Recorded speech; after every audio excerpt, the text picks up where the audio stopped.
Let's do it. Oh, thank goodness it worked. This felt Yeah. like one of those days where it wasn't going to work because why would it? Mhm. But yeah, it looks like Yeah, we're live. totally. Why would it? Yes, we're live. Welcome Sorry to we're anyone starting who. late, everybody.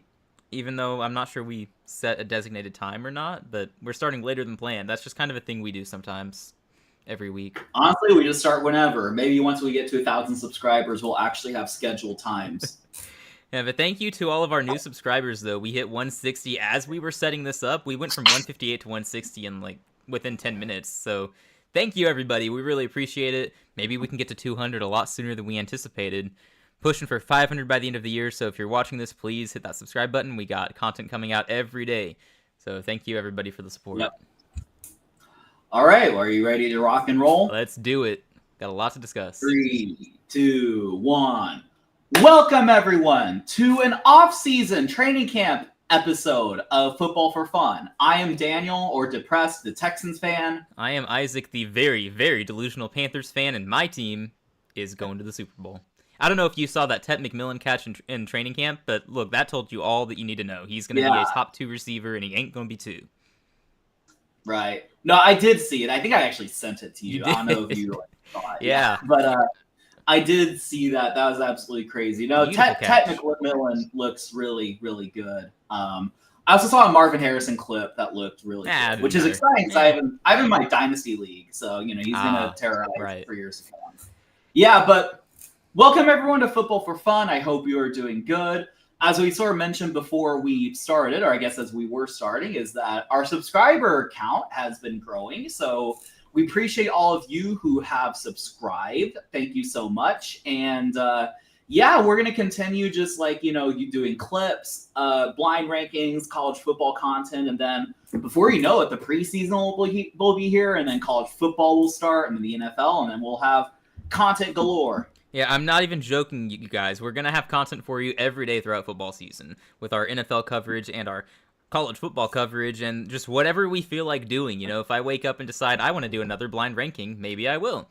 Although I am getting really tired of that because I would like to make a good ranking. I keep getting so close. I feel like once the season starts, we'll have better stuff to do than blind rankings because it is kind of holding us over for the off season. So I mean, there'll be games, there'll be random news updates, injuries, trade deadline when it comes. I'm sure it'll be a story, but yeah, we'll have a lot to talk about as the season gets started. And speaking of like football games and things like that, Thursday Night Football, I don't know if it's technically branded Thursday Night Football, on Thursday night, Hall of Fame game between the Chargers and Lions. We're going to see see the riveting third string quarterback duel between Trey Lance and DJ Uiagalelei, whatever the heck. Uiagalelei, I think. Uiagalelei, yeah, sure. Great quarterback, guys. Essentially, yeah, Trey Lance versus Hendon Hooker on Thursday night. We're going to try our format to where we obviously can't broadcast the game because of copyright issues, but we're going to have some layout to where it'll be a little boring, but it'll also be fun to where you can see the kind of play-by-play updates and things like that. We'll just get to talk about the players and things like that, so it'll be fun, hopefully. It'll be our first time, at least my first time. Maybe you have secret experience you didn't share. It should be our first time commentating on an NFL football game. Think of it as a test run for the upcoming season because that's something I'd like to explore further. If it goes well, that would be great. So we're looking forward to it for sure. Yeah, for sure. No, I don't have any football coverage knowledge, experience that I know of. We did the draft, which I guess is kind of close, but it's also different. But yeah, no, I think that's actually kind of how we started Football for Fun, which is that we were on a call talking about something else, and there was a game going on. We were just talking about that. So I think once the season gets started, we'll have a lot more of that. Oh yeah, I'm really excited to see how that goes. There's a whole lot more we're going to be able to do. We're talking, game predictions, power rankings, reacting to the scores and the outcomes of games every week. And that's not just for NFL. If you're a college football fan watching, I plan to do the same coverage for college football. So it's content every day. That's what the goal is. So hope you guys stick around for that. Definitely. All right. Well, I think we should talk about let's start talking about our topics. And I do want to address I think we should address the elephant in the room first, which is that the 49ers got scarier because they signed Eli Apple. So oh man, I don't know how that is acceptable that the league allowed them to get the best corner available. That's insane. No, like almost Super Bowl champion, former first-round pick. I mean, we're talking about the 49ers need like secondary help, right? And like I think they kind of solved the piece of that puzzle, right? It's unbelievable. I mean, they have to be considered the favorites to win it all now, right? I mean, don't they call? Yeah, for sure. Don't they call Eli Apple? Like, I know there's the whole memes of like him being like burnt toast or whatever, but doesn't it mean he's like burning the competition? That's exactly what that means. Every time someone calls him burnt toast and says he gets burned, that is exactly what he means. Yeah. So like, Cooper Kupp, Devontae Adams, Marvin Harrison, they got to be terrified. They might not even step on the field against him. Yeah, I think their production is going like way down, especially when they play the 49ers.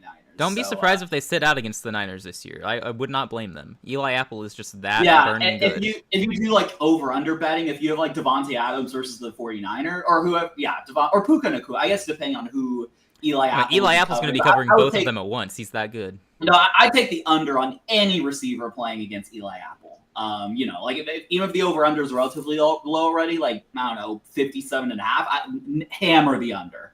Oh, yeah. That's your first probably gambling advice on football for fun, and probably like versus a few, but always bet on Eli Apple and against anyone going up against him. Yeah, okay, Eli Apple. Okay, he sucks. Just don't get that mistaken. He sucks. He's terrible. He's probably not ever going to start. If he does start, the 49ers are in a terrible position, but good for him making his way onto a team, I guess. I actually am curious where he is on the depth chart. He's got maybe we can. So he is. No, I don't know, because it lists like he's basically like a cornerback 3 or 4, or I guess could even be 5. It's a little confusing because it has like left corner, right corner, and nickelback. I guess nickelback's a safety though, right? I think so. Yeah. So he's essentially the second right cornerback, which I assume means it's cornerback 4. And I'm saying 4 instead of 3 because he sucks. Yeah, so he shouldn't have to start, you would think. But maybe he sees some time on the field. I don't know. Yeah, it's not like he's probably not a terrible depth piece. He just isn't somebody you want to have to start. Yeah, and those positions are more rotational, so it wouldn't shock you to see him on the field at some point. But if you do see him on the field, it's not a very good sign. But that's who the opposing quarterbacks are going to target. Okay, yeah. So the real story Christian Wilkins wanted to kiss somebody, and they did not like it. Yes. So Christian Wilkins was cut, I think, a few days ago, which was like a couple days after a video came out that he was like dancing in the locker room. So he was dancing in the locker room, and then he got cut, which was kind of weird. And I was scrolling for like the stories, and apparently someone had said even before this came out that like something weird had happened. We didn't have the context. But then on the Pat McAfee show, Adam Schefter said essentially Christian Wilkins playfully went to kiss a teammate on the top of his head, and the player took offense to him doing that, per Adam Schefter. Now, my reaction was to laugh. That's hysterical. That was my reaction too. Well, my thing is like I feel like there's more to it than just that, because like quite frankly, NFL locker room like players do more sus things than that. So like Deshaun Watson does exist. Okay, I wasn't talking about like that, but you see like players all the time, like well, not necessarily that, but it doesn't shock me. It just seems like there's something much more. It feels like it shouldn't have been that big of a deal, you know. Like if that's the main reason he got cut, there has to be something more, you would think. And I know part of it was also his big contract, and I think he was supposed to get a surgery, but he refused, so that was a problem. Yeah. No, I think there were more problems to that. I think he was just generally like not very liked, is my kind of understanding. Which like it is kind of weird. I mean, if the Raiders of all teams cut you, then something. So whoa, the Raiders are making a good choice. What happened to their front office? Right. No, I think Pete Carroll really just like he's like so like such like no nonsense. He's just like, yeah, you're just out of here, no nonsense, right? But yeah, I don't know. Christian Wilkins kiss. Like, who would have thought that would have been like our kind of opening story? I certainly would not have thought that. I didn't even know if we were going to talk about Christian Wilkins before that story came out. Right. Like, I'd already forgotten about that. Yeah, because like you text me like Christian Wilkins got cut. Wasn't he good? And I'm like, yeah, I guess he had injury problems. Yeah. I don't know. It was a surprise cut. Good. Yeah, he was good in Miami, and then I think he went to Vegas, and also was like, well, did he get hurt or was he? Yeah, he had some kind of injury issue. He only played like 5 games last year, or whichever year he was there. Right. I think that's. There's someone else totally random who I was thinking about. Maybe it was actually like Wilkins the year before he got traded or signed whatever with Miami with Las Vegas. I think he had a good year in Miami. But anyway. Yeah, because when Vegas signed him, it was viewed as a really big move, and that was supposed to be a really terrifying defense with him and Max Crosby on the D-line. Opposing quarterbacks were supposed to be scared, but then that didn't amount to anything. It's just so funny how the league changes. Like one year, it's like the biggest free agent signing of the offseason, then the next year he's just cut. Next year he's trying to kiss somebody in your locker room. Right. Yeah, who knows what is what there is to the story. There's probably more than just that because like honestly, like I kind of wonder who the player was who got offended because I would love to know that. Yeah, because it's like, like okay, I'm not trying to access myself, but like it's not unusual to like do that. It's perfectly normal to try to kiss your homie on the head. Yeah, totally. Okay, it's not perfectly normal, but it's also like not. It's like I don't know. I don't even know. I can make a comparison, and I probably you can't. You're gonna dig a deeper hole. Yeah, no, I'm not trying to do that. But all that to say, like I think it's a little bit. Honestly, I would see it more of an indictment on the player. It's kind of the point I was trying to make. The anonymous player who got like kissed or attempted kissed or whatever, which is that like you're really making a big deal about it. Now, if it was something uncomfortable, like. I guess I could see how that's the case, but yeah. I mean, I don't know. No, we're definitely missing something to the story. It's weird, but it shouldn't be like that's the reason you got cut. I don't know though. It's interesting for sure. Yeah, for sure. To me, it's just funny. Like I don't care about anything else about this. It's just funny. That's all. It is just one of those stories it's just straight up funny. It is peak off. It's not like. It's not scandalous like Deshaun Watson, who was on Christian Wilkins' team in Clemson. 2016 Clemson Tigers, man. Yeah. So that had to be freaky. Yeah, for sure. Someone look up if Justin Tucker was on that Clemson team, too. Right, he wasn't. He's old. Yeah, he was a Texas Longhorn anyway, right? I think so, yeah. And that would have been a long time ago at this point. But I'm just saying, those are the... Those are certain players who do certain things, apparently. Actually, I am curious, like, just talking about, like, college football. I wonder who was on that team. Because, like, it is so funny how, like, you'll see, like, 10 years later, it's a lot of, like, Clemson team, Hunter Renfrow was on that team. He was basically at Clemson for 10 years, it felt like. Deshaun Watson, Mike Williams was on that team, Hunter Renfrow, Ray McLeod. I'm just looking at names I recognize. Not really into the offensive linemen. Christian Wilkins, Dexter Lawrence was on that team. Cleveland Farrell. That was a crazy. The Raiders connection there. Yeah. Isaiah Simmons. Yeah. 2016 Clemson was loaded. That actually was a very good team. Yeah. It doesn't compare to 2019 LSU, the greatest college football team of all time, by the way, but it's still good. Yeah, it's all good. All right. Well, what do we have? But also, I guess the natural next question to that is like, who signs Christian Wilkins? If any of these teams, I heard Bears are. I heard Caleb Williams is begging his GM to sign Christian Wilkins. Of course, that's the perfect fit. Obviously, I feel like it's between the Bears and the Browns. I don't know. What do you think? I feel like the Browns I don't know if that's scandalous enough for the Browns, though. I mean, they didn't even get Tucker, so they're probably maturing enough now. I mean, they could still get Tucker, right? He's still a free agent, right? I hope that they do, simply for the memes. I would respect them so much for that, while also being a big-time hater. Yeah, I don't know. It depends on what we're missing to the story, because I feel like most teams should be happy to sign him if he is going to be healthy at some point, because that's still a very good defensive lineman. But I don't know what we're missing.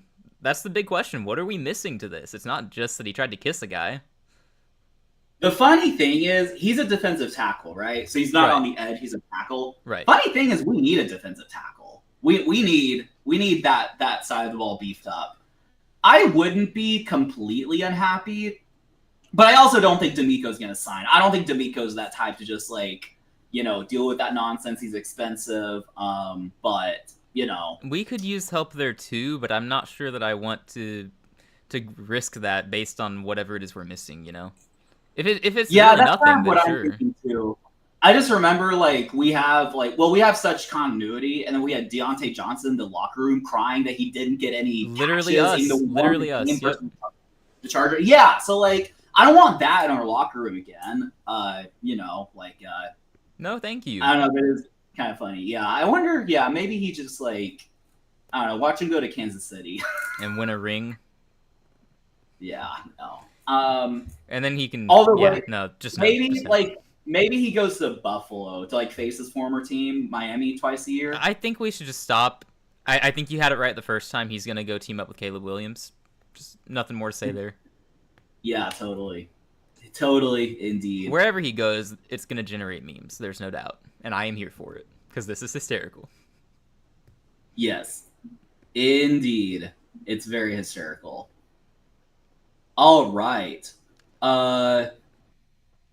Do you want to talk about? There's a few other things we can talk about.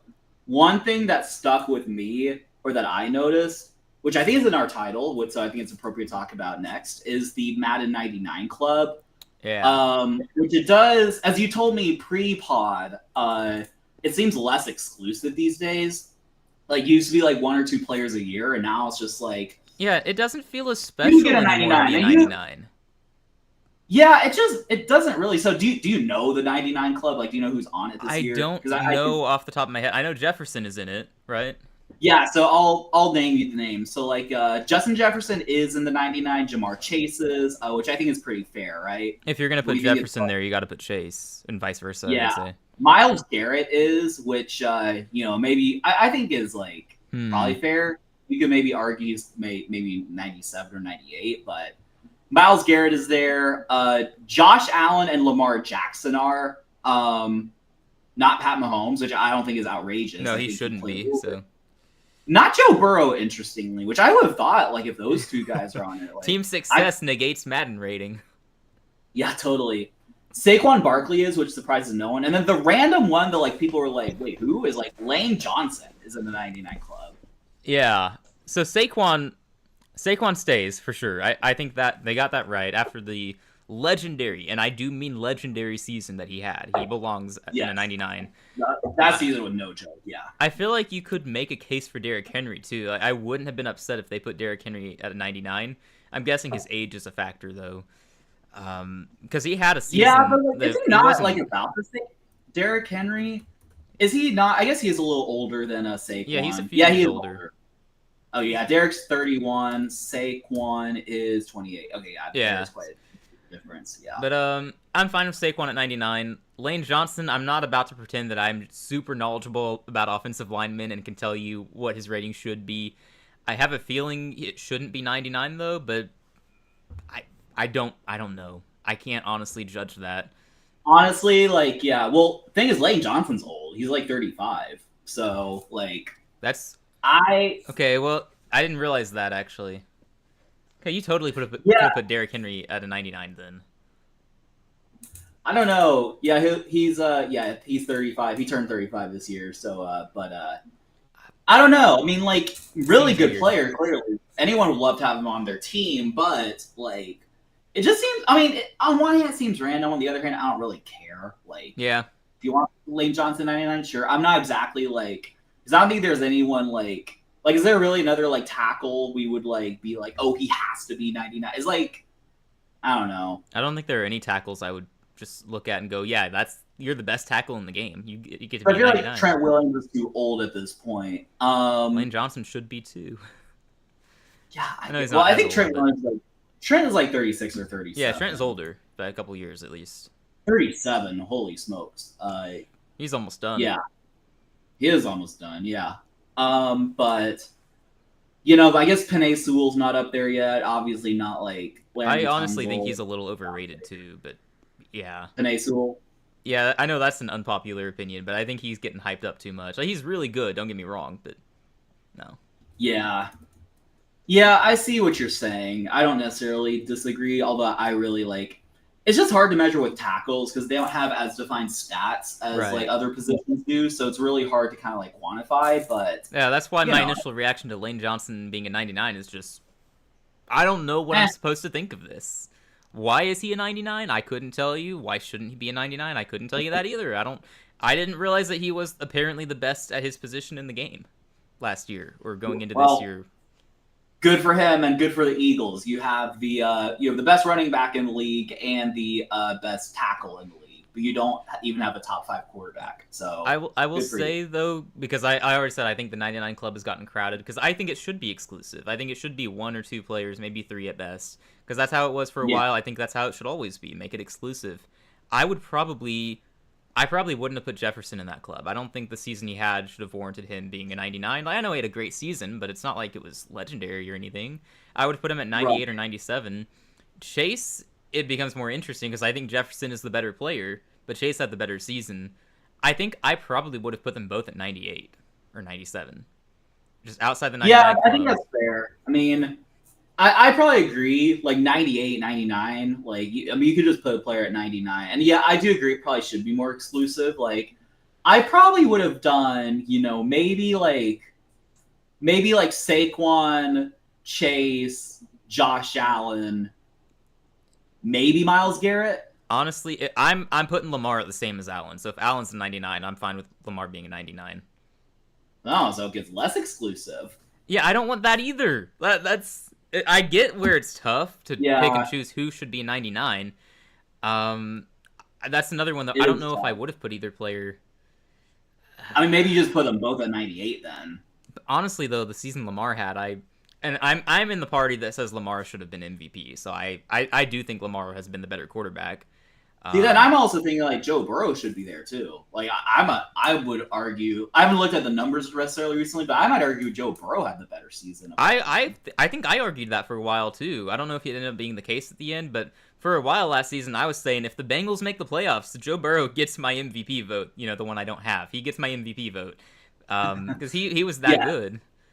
I think Lamar was just amazing too, though, and then Josh Allen was amazing. It's tough. Yeah, let's just do a fun numbers comparison just because, like, I'm curious now anyway. I'm just going to pull up all their stats. Burrow had the most passing yards for sure. Yeah, and some of them have, like, rushing game factored in, so that will be, So not Joe Burrow. True. Well, let's see. So Lamar Jackson had 4,100 passing yards plus 900 rushing yards. That's basically 5,000 all-purpose yards, right? Yeah. 5,000 all-purpose yards, only 4 rushing touchdowns, but 41 passing touchdowns, so 45 touchdowns. Let's see. Josh Allen had 3,700 passing yards and 500 rushing yards, so 4,200 all-purpose. Only 28 touchdowns passing, but 12 rushing, so 40 all-purpose touchdowns. Guess which guy won MVP? Right. Yeah, I see where the outrage is. Josh Allen had one more win, but then, like, who cares, really? If you go there, you also point out the Ravens beat the crap out of them in the regular season, if I'm not mistaken. Yeah. If you're counting quarterback wins. Lamar beat Josh Allen head-to-head, even though they were never Lamar on the field. Way higher passer rating by literally double digits. Who did? Lamar? Yeah, Lamar. Yeah. Lamar's passer rating was 119. Josh was 101. And Josh had more turnovers too, right? He had like 12 interceptions, I think. That's probably right. Yeah, Josh Allen. No, he only had 6 interceptions. Oh, who am I thinking of then? Jeez. maybe Joe Burrow. No, Joe had 9. But I also wonder how many fumbles. Josh Allen lost 2 fumbles. So, I mean, he didn't turn it over that much last year. Lamar Jackson only had 4 interceptions, though. So, Lamar did... But Lamar fumbled 10 times, which is actually kind of wild. Only lost 5 of them. So, I mean, not a big difference in turnovers between the two, then. I think the reason Josh Allen won MVP was just because of the team around him compared to Lamar's team around him. Yeah, which is really just having Derrick Henry and not having Derrick Henry. But also now we're trying to argue that James Cook is a really, really good running back and should be paid like a top 5 back, right? Or top 10 back. So yeah, I don't know. You can go all different directions with it. Well, like Joe Burrow, let's look at Joe Burrow's stats. We know like those two guys, right? We think that Lamar was clearly better. So Joe Burrow had 4,900 passing yards and 200 rushing yards, which is not a lot. That does put him to 5,100 all-purpose. Yes, 5,100 all-purpose yards, 43 passing touchdowns, and 2 rushing touchdowns. So 45, which I think is a little more than Lamar Jackson. I think that's the same as Lamar. Lamar had 45 total, right? 41 passing. Yeah, no, you're right. He did have 45 total. So they had the same amount of total touchdowns. Joe Burrow's pass rating was lower than Lamar Jackson, probably because actually I don't know why. Maybe like his completion. No, Joe Burrow's completion percentage was 70. Lamar's was 66. I wonder why Lamar's pass rating was higher. I mean, he didn't. Maybe less interceptions. I think it was. Yeah, because Joe Burrow threw 9 interceptions. Lamar threw 4. Which honestly, like the way those games were going in Cincinnati, I don't even know if I could blame Joe Burrow for like a lot of those. He had to play hero ball. Yeah, so I think really the conclusion, like you can nitpick the numbers, but Joe Burrow was up there, like with Lamar Jackson and Josh Allen. Yeah. So, you know, if it were me, I'd give Lamar the 99. I mean, he won MVP 2 seasons ago, and then easily had a better season last season. That's my take. Yes. He should be a 99. I would give Allen a 98 or 97. I know he won MVP. I don't think he should have. Sure. I don't care. I don't think he should have. I think Lamar has been the better quarterback the past few seasons. So sure, I don't mind giving Lamar a 99 and Allen less than a 99, even though that's the MVP. Like that's my take. He shouldn't have been MVP. I'm glad he was. I like the guy. I'm rooting for him in Buffalo, but I think that was like objectively, he did not. He was not. Yeah, these days the MVP is just—it's really like a narrative award. Like, just like voter who do we fatigue, feel man. like giving it to like? What was that? Voter fatigue. I'm tired of seeing Lamar win. Yeah, voters fatigue. I mean, like, because I think like if you like the true NFL MVP, like I don't know, maybe this year was Lamar Jackson. But I feel like there were years where it was like I think the first year Lamar Jackson won it, a lot of people were arguing that like Russell Wilson was the true NFL MVP because like he did a lot in Seattle, and it was also the type of things where like if he got injured, then his backup was like whoever. So yeah, I think like, even and I think 2 years ago, I feel like I was arguing for somebody else 2 years ago ahead of Lamar, and then McCaffrey maybe.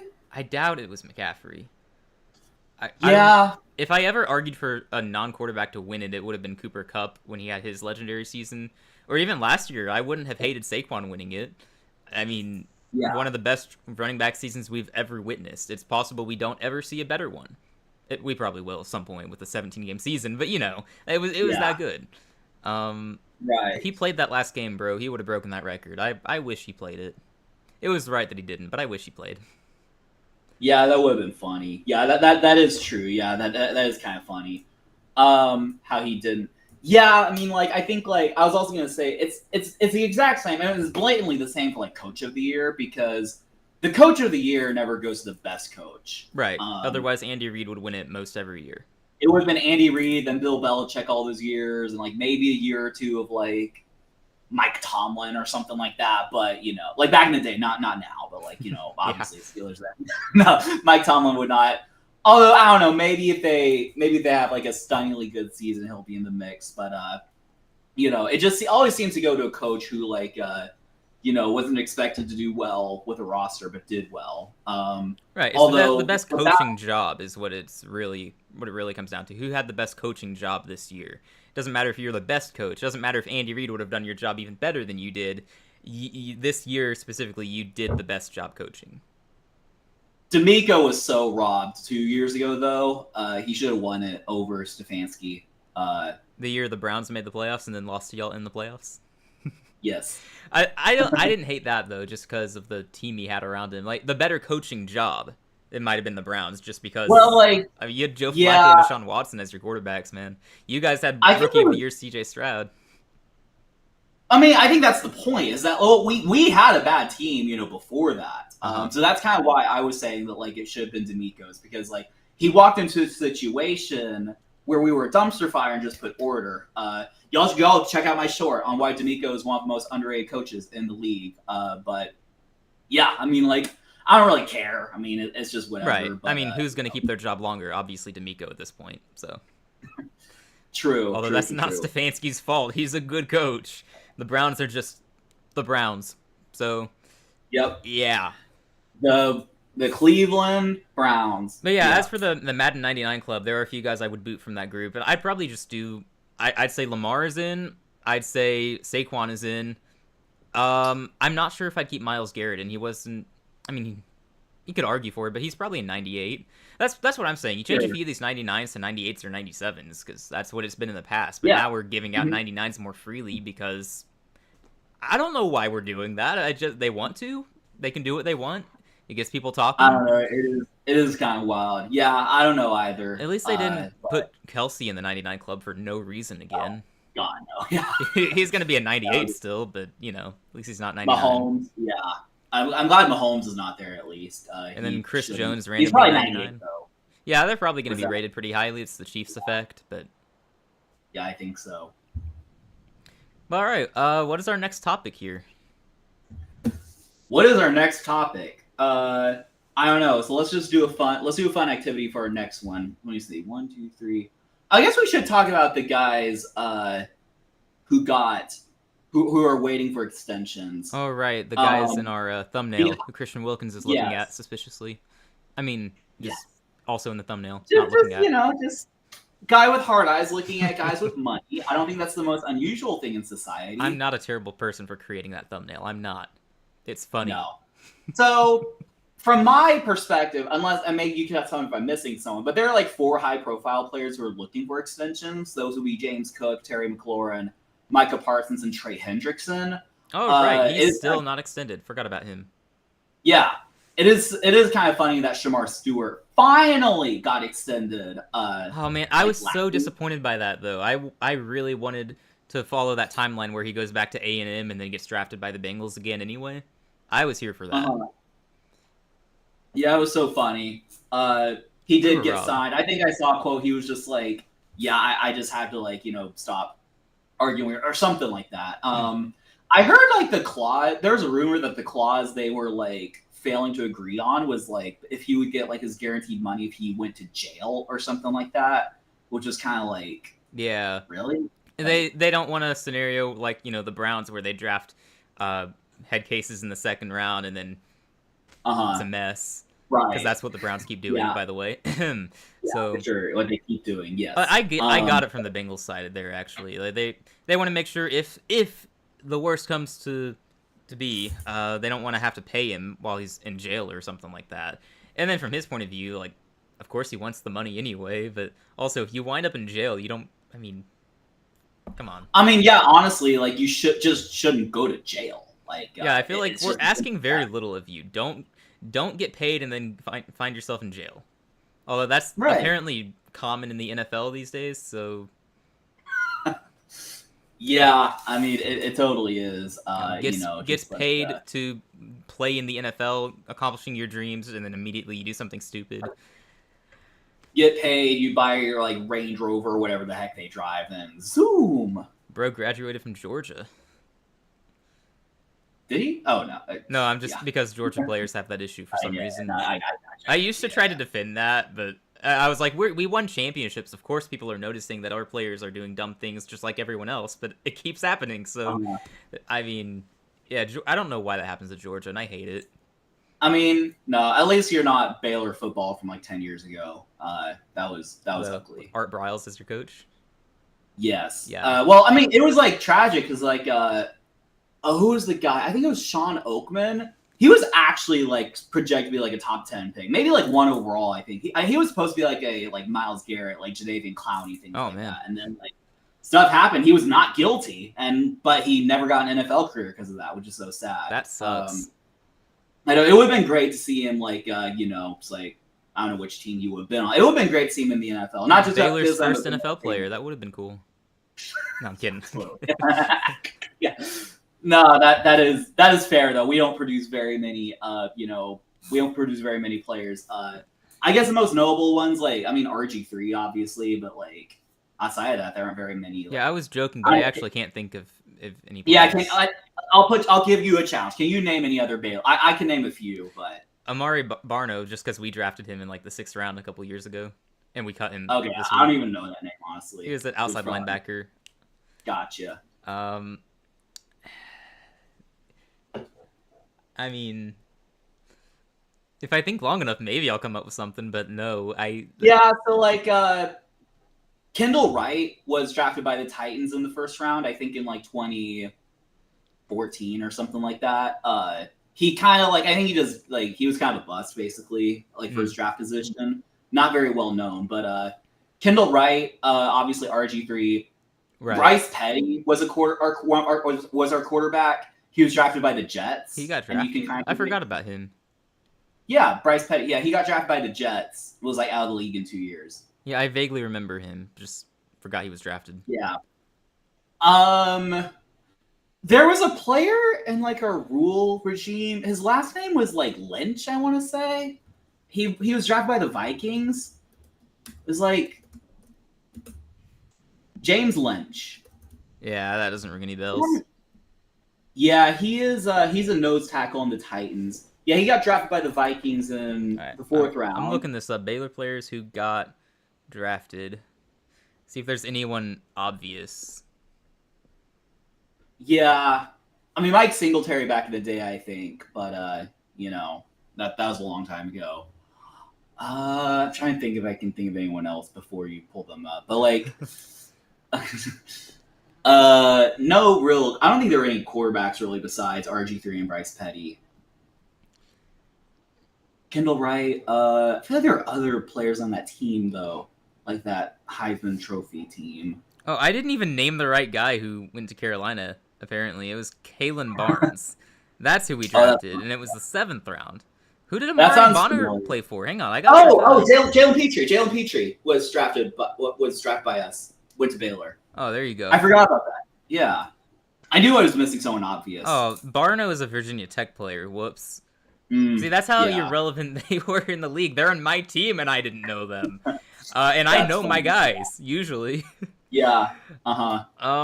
Oh, Tyquan Thornton. That's right. He was a Baylor. That's right. Yes, Baylor legend. Patriots drafted him, and that did not work. Yeah. Bravion Roy. He was a Panther and drafted in 2020, apparently. Jeez. Don't know the name. Yeah.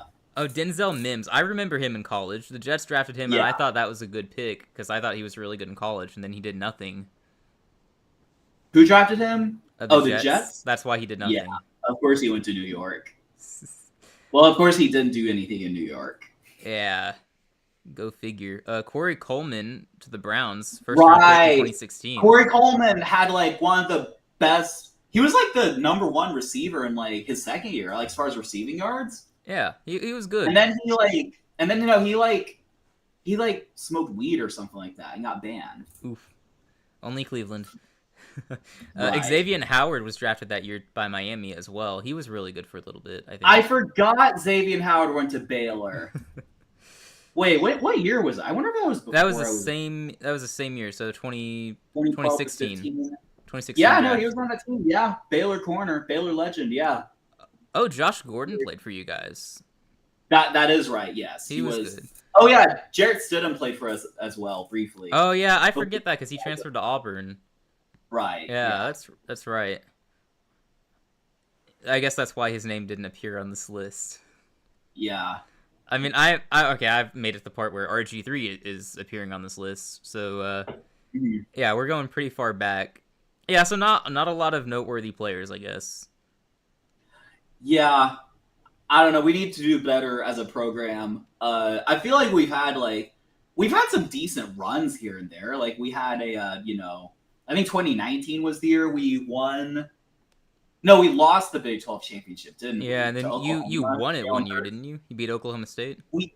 We did, yes. We won in 21. Yes, thank goodness, because you kept them out of the playoffs, and they did not belong in the playoffs. Right. No, that would have been, that would have been something else. But it would have been a blowout. Yeah, we won in 21, and then we had that, like, our Bryles, teams, before obviously everything went down. So, I mean, we had our Bryles regimen, we had Matt Rule, and then, Aranda's still around, which, he was able to kind of turn the program around last year. Right. It was last year we lost to Colorado on that Hail Mary, right? Yeah, and then a lot of wins after that. Right. So we did recover from that, which honestly, obviously I'm happy about it, but also means that we get to stick with Aranda for a little while. I don't know how I feel about that, but it depends how the season goes. No, you guys are a dark horse in the Big 12, and I mean a real dark horse, not the dark horse where everyone talks about you like Texas Tech. You're a real dark horse where no one's talking about you, but you have a decent chance. Yeah, because weren't we 9-3? Didn't we finish 9-3 or 8-4 or something like that? 8-4, and then I think you lost a close game to, I want to say, LSU we lost in the bowl game. I was at the LSU game. Yeah, we lost that game. That must have been a fun one. That was very fun. Yeah. Yeah. But you guys had a good finish to the year, and I think you're bringing back most of your players, given that you don't send many to the league. Sorry. All right. But I like your team. No, yeah, we just need to do a better job at developing pro talent. I totally understand that. Yeah, but I don't know. You guys are in for a good year, I think. Either that or you'll fire Aranda, and that's good in its own way. If it comes to that, it's for the best. So. Yeah, for sure. Definitely a big year ahead, one way or another. So, yeah, I guess. Going back to the topic of players that need to get paid. Oh, right. That was our topic. Because somehow we talked about that. Then we talked about Shamar Stewart. Then we talked about players breaking the law. Then we talked about Baylor. It's just this is strange. Football for fun, everybody. We talk about whatever we feel like. Yes. So between those four, I'm actually asking you a question. This is just kind of fun. This isn't a planned segment or anything like that. But between James Cook, Terry McLaurin, Micah Parsons, and Hendrickson, all seeking contracts. Some I would say more hostile than others. Obviously, I think the Trey Hendrickson one's gotten pretty ugly. Whereas maybe the James Cook one is just and then the Cowboys one is just a joke because Jerry Jones. Cowboys one's a joke, and I think the Terry one is just I feel like it's gonna happen. It's just taking too long. So which extension do you think is gonna be the first to happen? What do you predict? Oh man, that. Terry, I guess. I feel like they're the team who can't afford to lose their guy the most. Well, I guess you could say that about Dallas, but honestly, they're not. I mean, they're not going to do much this year anyway, except maybe be annoying. But they're not. Best case scenario, they have a first-round loss in the playoffs. I guess I don't know. But Washington, for their long-term and short-term projections, they need their number one receiver around. You do not want Deebo Samuel to be your go-to receiver. I'm sorry. Yeah. I barely even like him as your wide receiver too. So you got to keep Terry around, and you got to keep the continuity in offense because you do not want the sophomore slump for Jaden Daniels. You want him to be able to keep moving forward and progressing and be a top 5 quarterback in the league. So I think that's really important. I think that eventually they're just gonna get it done. The Bengals, I think they're gonna be rough on defense anyway. I think long term it doesn't matter as much if they sign Hendrickson. I'm not even opposed to them just trading the guy. I think that's probably what they should have done by now, but they refuse. Yeah. I think Dallas should probably trade Parsons too at this point instead of dragging it out. They've cost themselves so much money, just like Cincinnati has.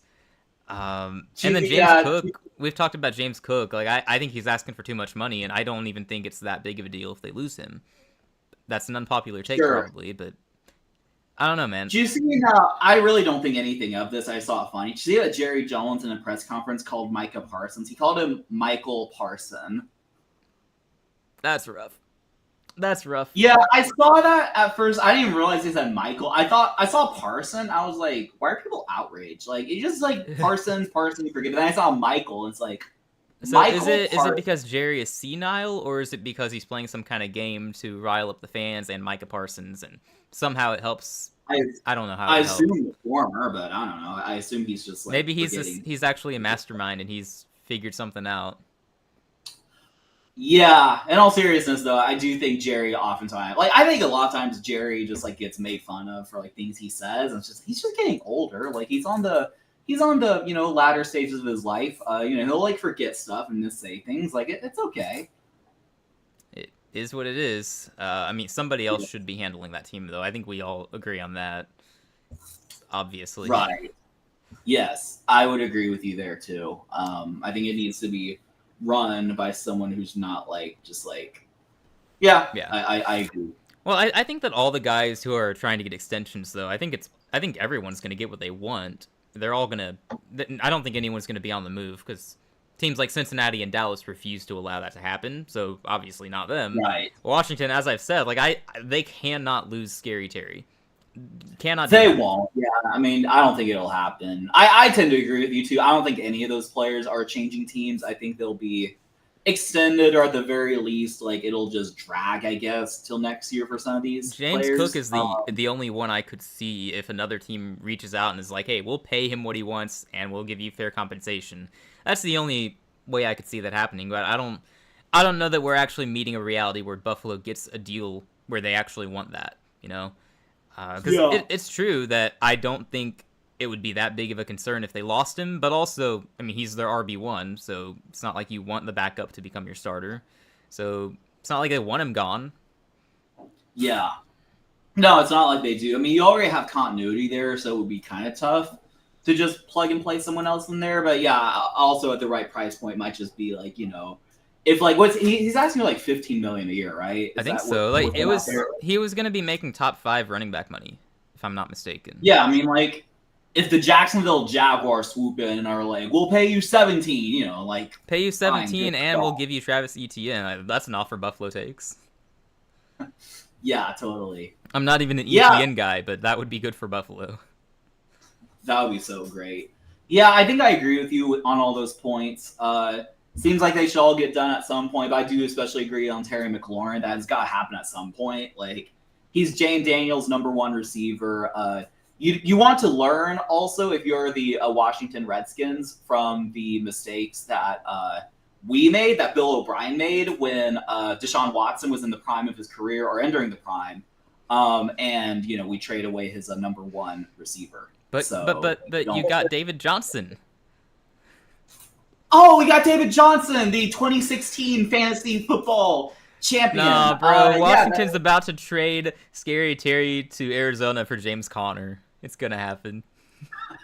James Conner and a second-round pick. Come on. Watch it happen. Yeah, totally. James Conner. Yeah, right. I'm not even trying to disrespect James Conner. I respect the heck out of his consistency, but that's the equivalent of that trade today, though, probably, or something similar. I mean, I think right now James Conner's better than David Johnson was then, honestly. Maybe. But he only had 1 really good season, right? I don't even remember. Yeah, I think so. I think maybe he had an okay one afterwards, but he got hurt, and then it was just he had 1,200 yards and 16 touchdowns. Which honestly, in today's league, it doesn't seem. I mean, it's impressive, but now you have people like Derrick Henry and Saquon Barkley going off. With a lot of running backs approaching 1,000 yards a season, given that you have 17 games to reach that. Yeah. No, he never broke 1,000 yards since. Yikes. Yikes. But yeah, no, Washington needs to learn from Houston's mistakes, even from past mistakes, and also just this past year.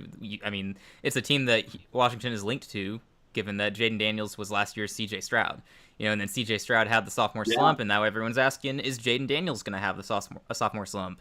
And one of the things that hurt Stroud was the offensive line, which Washington has made moves, by adding from Houston's offensive line. Yeah, And they've tried to shore up their offensive line, and next they just want to make sure they don't lose one of their best receivers, which did happen for Houston, right? You lost Tank Dell pretty early on, and then Nico Collins missed some time, and that definitely messes with the offense, even when they came back. Too, yeah.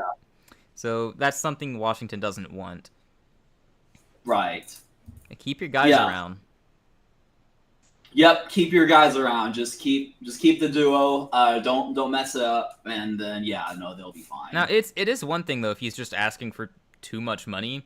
If he's trying to be paid like the top receiver in football, then you're not giving him Jamar Chase money. He's not Jamar Chase, and I'm sure he realizes that. You have to have some self-awareness there, right? But I guess I don't know how much money he's asking for, but I'd imagine it should be reasonable for what he's been to that team. Yeah, no, you would think so. I think he's definitely like a tier below, like Jamar Chase, Jefferson, players like that. He's a low-end wide receiver 1, I feel like. I wonder if he's asking for like Garrett Wilson money. I mean, if it's Garrett Wilson money, then that might be the case, and then it's just that, because we've seen the skits, it's just that he's old and Garrett Wilson is young, comparatively. Yeah. Right. I think Garrett Wilson, I was trying to see what his year per average was. $32.5 million a year. The Jets signed Garrett Wilson for. I mean, yeah, it's reasonable. I mean, like in a day and age where some receivers are going for like 40, like I think 32 is fine. If that's what it takes to keep Terry McLaurin around, to keep your offensive core intact, I say you do it. Because I have been outspoken about their run game, right? I don't like their running back room. It's fine. Good, not great. I don't like their other receivers. They're fine. Good, not great. Terry McLaurin is your best weapon on offense. You don't lose him. Yeah, definitely. Nope, he's your best offensive weapon. You don't break that up. Nope. Yeah, all right. All right. So what have we got next? Nothing really like too major. I mean, I guess we could generally talk about like training camp. Do we have quarterback battles to discuss? Because I know that's the other thing that was in the title. Yeah, so like I guess the main one would be the Cleveland Browns quarterback battle, right? Yeah, tragic news for them since Kenny Pickett, their 4th string quarterback, is hurt, and I'm saying this tongue in cheek, but because that does suck, and I hate it for Pickett. He was someone I lightly said could be a sneaky candidate to take that job, and not be terrible. That's more of a reflection of how bad that quarterback room is. But he was someone I thought could end up seeing starting time, so that sucks for him. Hope he recovers. Hope it's not the worst. That being said, the rest of the battle is interesting to some degree. It's Old Man Flacco and then 2 rookies. One taken in the 3rd round, and then one taken in the 5th round who everyone likes better than the one taken in the 3rd round. Normally, I would disagree with that, but I think that they reached for Dylan Gabriel and Sanders fell too far, so I do like Sanders better. Is it really a battle, though, or is it just it's Flacco's job? Is it really a battle? I think no, that's a good question. I think it should be Flacco's job, at least for now. Because, like... Yeah, it's like, I mean, he has 2 rookies behind him, but I don't know that you, like, love either rookie necessarily. Because they're like... No one, and I mean no one, viewed Dylan Gabriel as a starter. They're 3rd and 5th round picks. Yeah. So, and, like, yeah, I would also agree, like, Kenny Pickett, like, if he were healthy, then, like, he could have been, like, a sneaky... I think that was the real battle. It was Pickett and Flacco. And then the other 2 are just battling out to see who the top rookie on the depth chart is. Yeah, for sure. Yeah, I don't know. I think probably is Joe Flacco's job to lose. I think the main questions will just be during the season, like when do they pull the trigger, for whom will they pull the trigger for, and things like that. Like we talked about with the Giants, and we came to the conclusion they need to give it 4 weeks and then start Jackson Dart against the Saints. Yes. I'm gonna pull up the Browns schedule real quick because I would assume it's pretty tough. Not as tough as the Giants, at least starting out, but maybe that can give us some idea of how long Flacco will be the starter. I will also say, if they had drafted Sanders or Dylan Gabriel in the 1st round, I would probably still be in favor of starting Flacco first. Sure.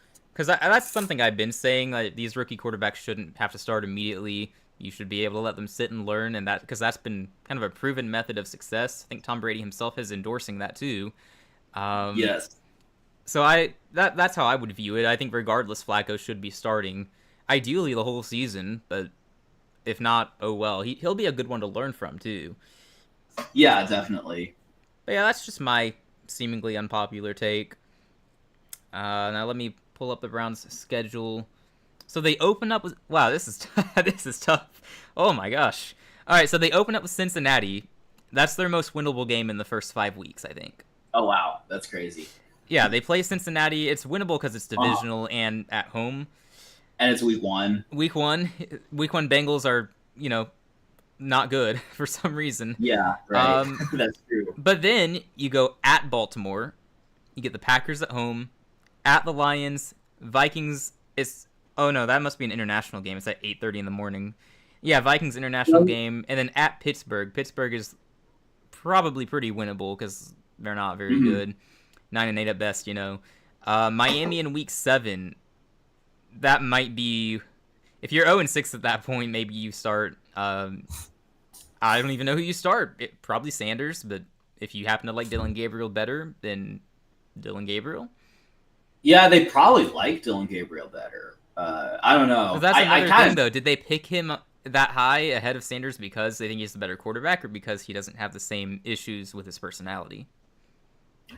Yeah, I don't know. I don't know what the thing is at all. Either way, it's kind of bizarre to take 2 quarterbacks in the draft like that. But my kind of prediction is that I think my prediction is that they'll start Gabriel before Shedeur, and I think most people tend to think that Shedeur would get the start first. Or I don't know what most people because he's think. the better quarterback. He's supposed to be anyway. It's hard to distinguish if that's the case or not now, since the media hypes him up so much. After clowning him leading up to the draft, of course. Good switch up by the media. But having watched them both in college, like I would have easily said Sanders was the better quarterback, more NFL ready than Dylan Gabriel. I don't see how Dylan Gabriel's going to be the guy.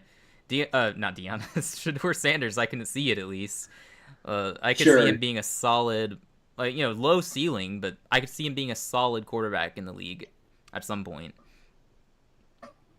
Yeah. If you're really in the trenches as far as our YouTube content goes, go check out our shorts on our reactions to players getting drafted before Shedeur Sanders. We had some nice reactions. Tyler Duck, yeah. Fair warning, the audio isn't the greatest. I was traveling that weekend, so I think my sound was a little weird due to that. Probably due to that. But it's funny reactions. They were indeed funny, yes. I'm looking at the Browns' schedule. I guess because we're so down on Miami, that's probably a good time to start. And it's at home, so that helps. But also, Miami's probably won a few games at that point, unless Tua's already basically died on the field. So...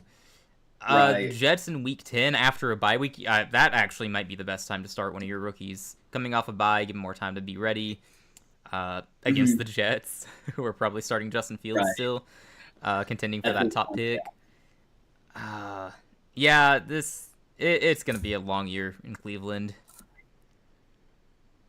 Yes, it will be a long year. I meant to mention, I saw a Browns fan at HEB yesterday. Oh, poor guy. Like, what? Who exists? Yeah, I know, poor guy. I respect you if you are a fan of a poverty franchise and you proudly wear your merch. Not that I know anyone who does that. Not that I have any bias toward fans who proudly wear the merch of terrible teams. And anyway, yes, I'm referring to myself here. I wanted to say something to him, but also felt awkward. And what am I going to say? Oh, haha, you're a Browns fan. I noticed that. Hey, thanks for taking Deshaun Watson from us, you fool. Right, totally, yeah. No, appreciate that. You'd have to say something nice, just... I don't know. Yeah, for sure. It's hard to do that since the Browns don't have a lot of optimism right now. Yeah, that's true. As time goes on, the more and more I think they should have just taken Travis Hunter instead of trading their draft pick. No, at least you have some hope there for sure. Yeah. Yeah, they better nail the draft next year. Hunter and Shedeur. They could have. Such a missed opportunity. No. Sorry, I think they know this is going to be a lost season, and they're just gearing up for next year's draft and hopefully figure it out. And then draft the wrong quarterback again, probably. Yeah, for sure. Totally. Other quarterback battles, I guess, more interesting would be the Giants, which we've kind of talked about in the past. Should be starting Russ, although I would prefer to see them start Jameis Winston. At least they'll be watchable on offense then. It'd be fun. And then have Russ on the bench mentoring the Jackson Dart. And then Tommy DeVito, I think they should keep him just because he's Tommy DeVito, but he shouldn't see the field. Yeah, totally. Yeah, you can't break up that quarterback room. I know it's 4 quarterbacks, it's a lot, but it's Mr. Unlimited, it's Jameis Winston, and it's DeVito. and Jackson Dart. Yeah. Dart is the least exciting quarterback in that room based on personality. He's the least exciting, but he's probably the most exciting on the field production. So it kind of. Oh no, Jameis Winston is always the most exciting. I guess most optimistic is what I'm trying to say. Yeah, like, yeah. You feel the most optimistic about Jackson Dart. Absolutely. But yeah. He is your hope as a Giants fan. He's your hope of the future. For sure. Jameis Winston is just who you want to see short term because then you can enjoy watching the offense. Yes. Half the time, at least. As long as he's throwing to the right. No, he made the Cleveland Browns fun to watch last year. You know how difficult that is to do? I know, yeah. He and Jerry Jeudy, bro. I think Jerry Jeudy essentially won my fantasy league in our league. So Jameis Winston won your fantasy league. No, Jerry Jeudy, I meant to say. Because Jameis Winston threw it to him so much. I'm crediting Jameis Winston instead of Jerry Jeudy. That's the point I'm making. Yeah.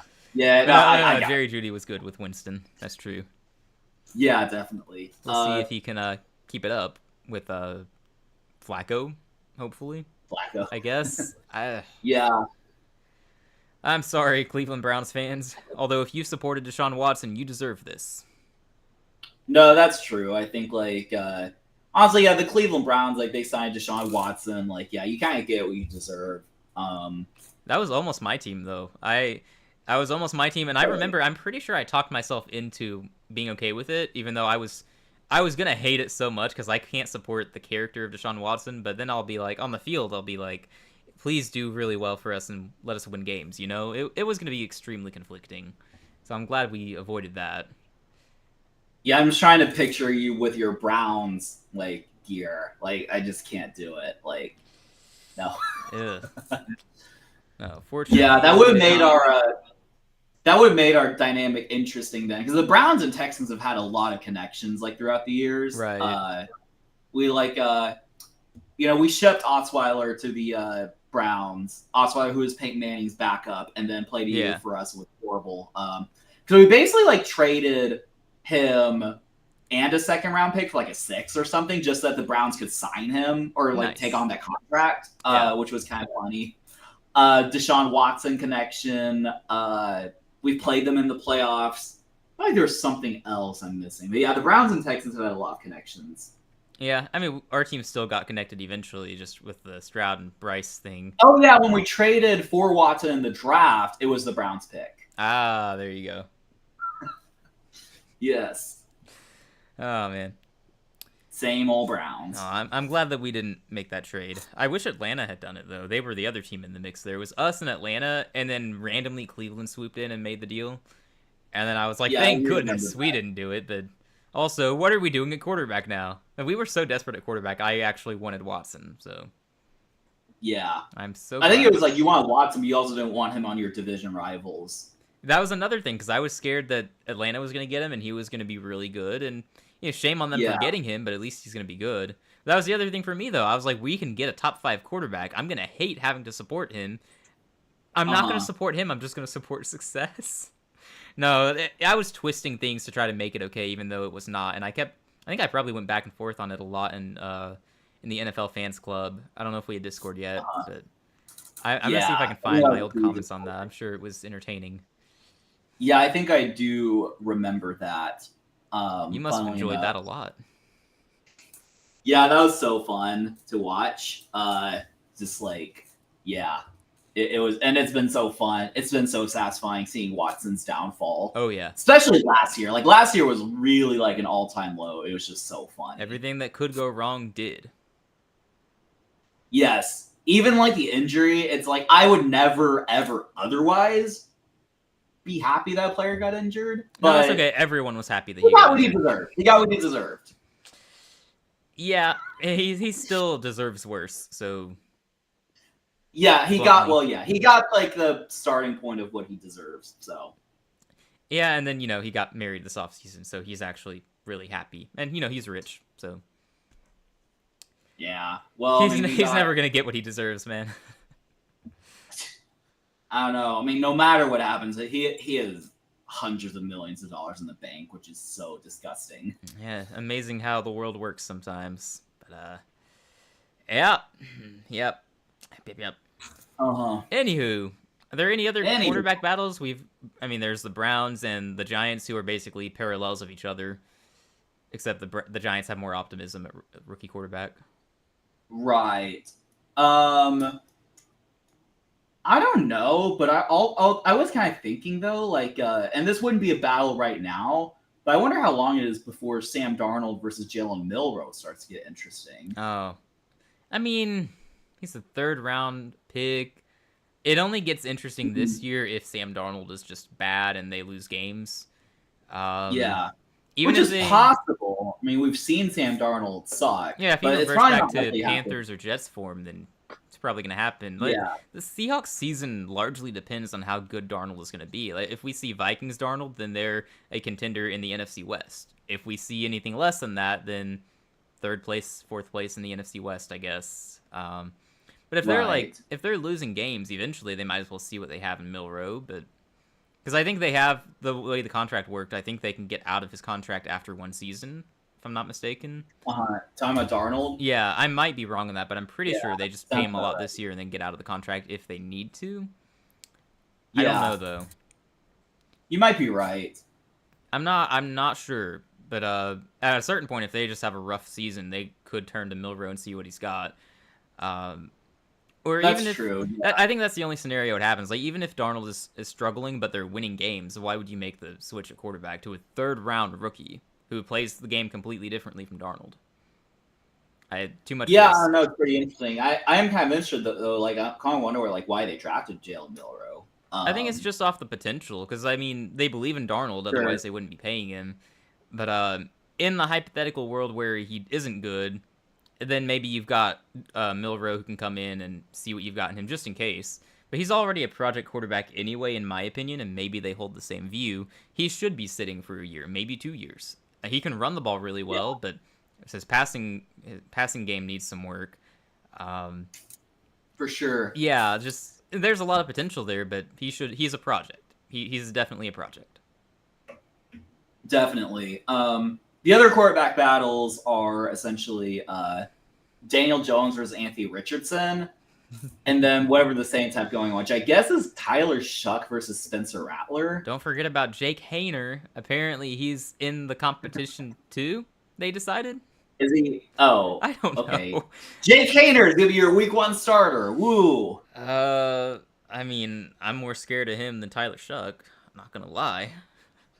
Scared of him, like actually, like no, not really. They're all the same quarterback to me. Yeah. I do not care who wins that job. Although I'd prefer it to be someone who isn't Tyler Shuck, because then it says that they shouldn't have drafted. Yeah, I feel like if you're a Panther fan, you'd rather Spencer Rattler win it because he just sucks. I mean, because like with Tyler Shuck, there's a little bit of like an unknown factor to where he could be really good. We don't realize it, but like it's not likely, but. Like technically, because he's not played an NFL down yet, so it might be that he's built for the game. No, he's not. Has Jake Haener played much? No, he was the backup last year to Spencer Rattler. He was drafted late out of Fresno State a few seasons ago. He was someone we kind of marked as could be the next Purdy, because that's when everyone was like, who could be the next Brock Purdy?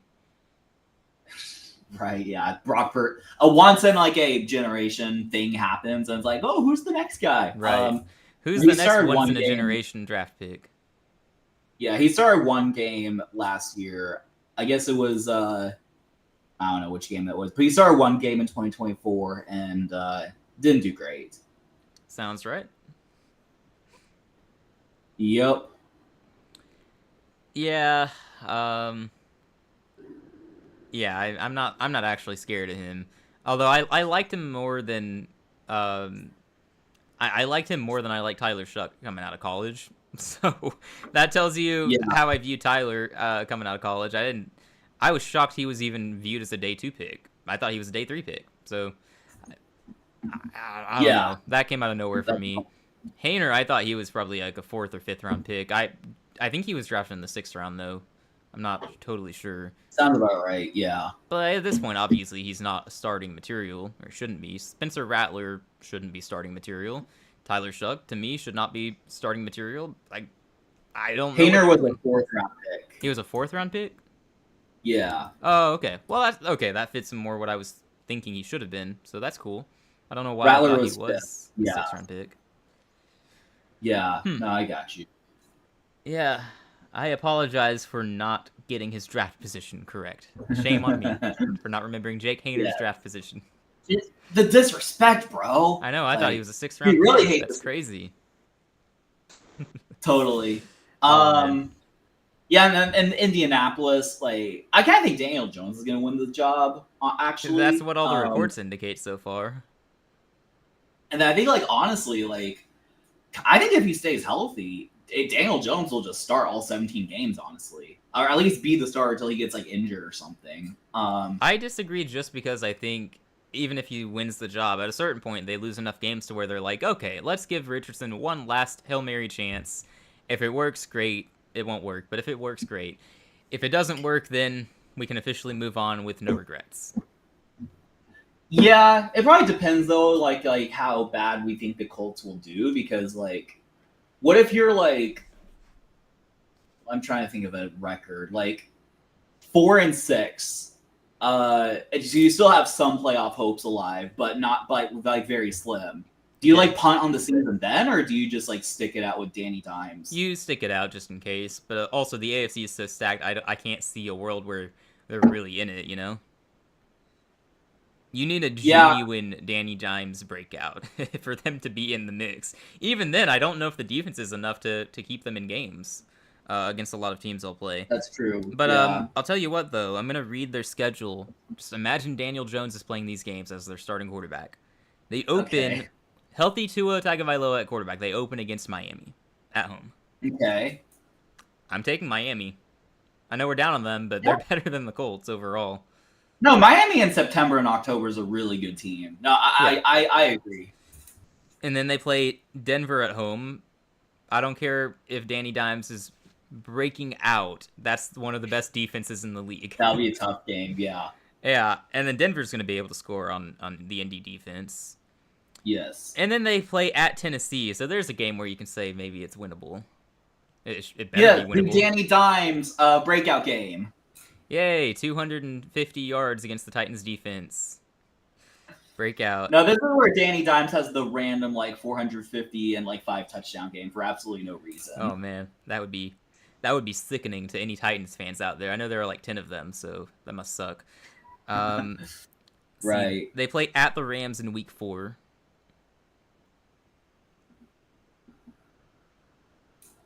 Okay. Also, I was just looking at Daniel Jones has one career game over 400 yards. It was in 2021 against the Saints. Saints suck. Yeah. Oh, man. Anyway, Rams, okay. Upset win, maybe. Sure. Can see that. Okay. All right, fine. 2-2 Colts, and they play the Raiders. Okay. You better have them beating the Raiders at that point. What's that? Yeah, I said you better have them beating the Raiders at that point if they beat the Rams. Sure, 3-2, and the Colts are suddenly the talk of the AFC. They get the Cardinals after that. There are some winnable games. 4-2 Colts at the Chargers. Chargers choke. 5-2 Colts. Titans, they sweep the Titans. 6-2. They play at Pittsburgh. Pittsburgh sucks. Oh my god. No, they're gonna be 7-2. And then they play Atlanta. International game against Atlanta. Danny Dimes in international games, too good. 8-2. Wait. And then they play the Chiefs. Sunday night football game at that point. They'll lose by like 1 point. They'll lose by 1 point on like some like pass interference or something. Yeah. So 8-3. They play Houston. Let's make that an L for them. We'll make them 8-4. Mm-hmm. Sure. They're still very good. Okay, they're gonna sweep the Jaguars because they swept the Titans. So yes, that's 10-4. Seattle at Seattle. Probably stop. I don't know. They beat the Rams. L. Yeah. Nah. The Rams was kind of a one-off, like upset. I say Seattle L. Okay, 10-5, and then home against the Niners Monday Night Football. Wow, that's gonna be a rough game to watch. Jeez, why did they give us that? Colts vs 49ers on Monday Night Football. Yeah, that'll be fun. I don't know.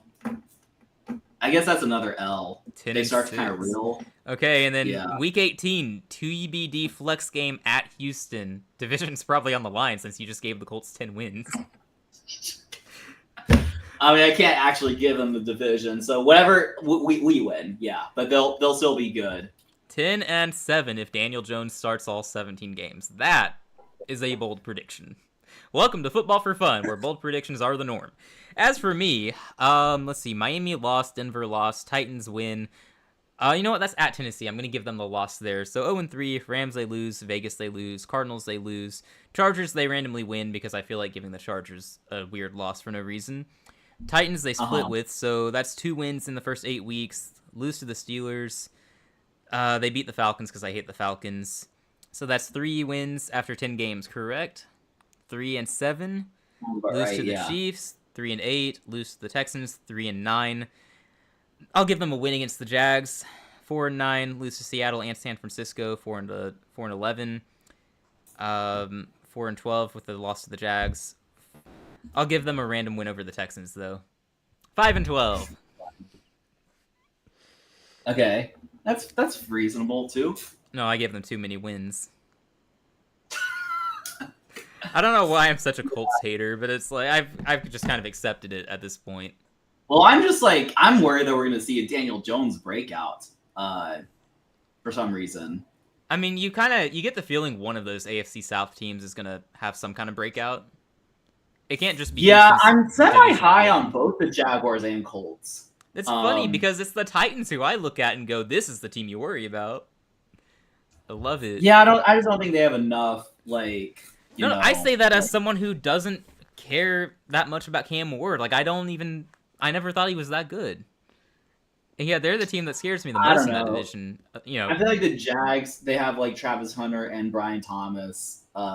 Trevor Lawrence, who's been good before and could bounce back. I mean, look, they had Brian Thomas last year too, and he was top 3. Well, now the point is they have Travis Hunter and Brian Thomas now.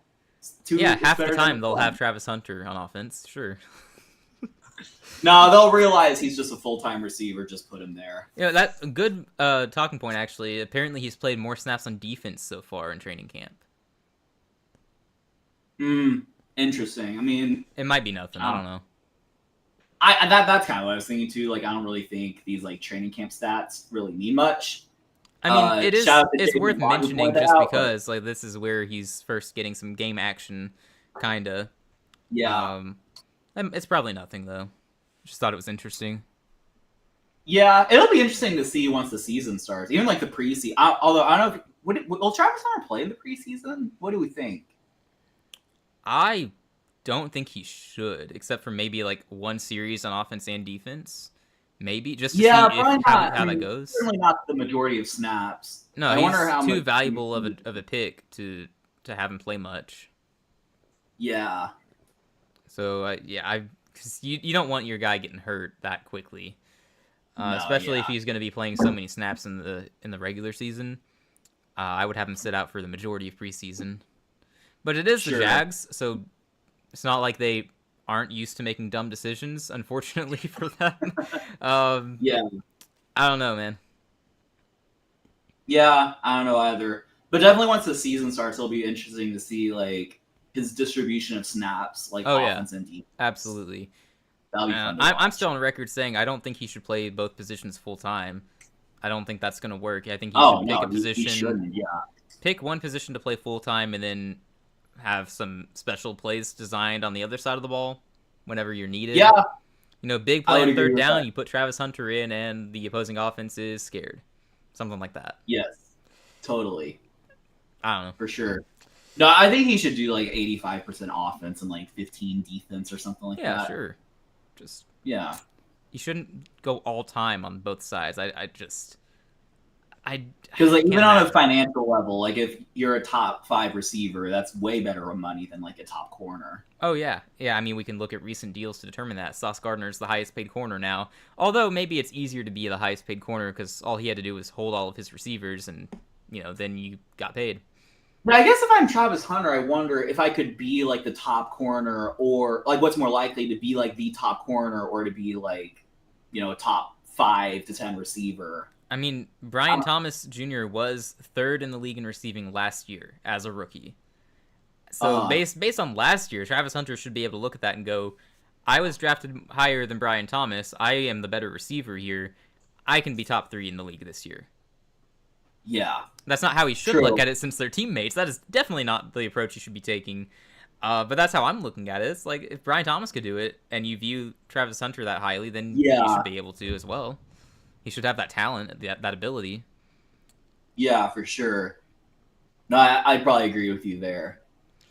Yeah, but I mean, I get your argument with the Jags. Like, if Travis Hunter is that good, then, I mean, that helps a lot. They're going to be more competitive for sure. I don't know. I'm just more scared of the unknown at quarterback rather than receiver/corner. I'm more worried. I'd be more worried about the Titans with Cam Ward. Yeah, I don't know.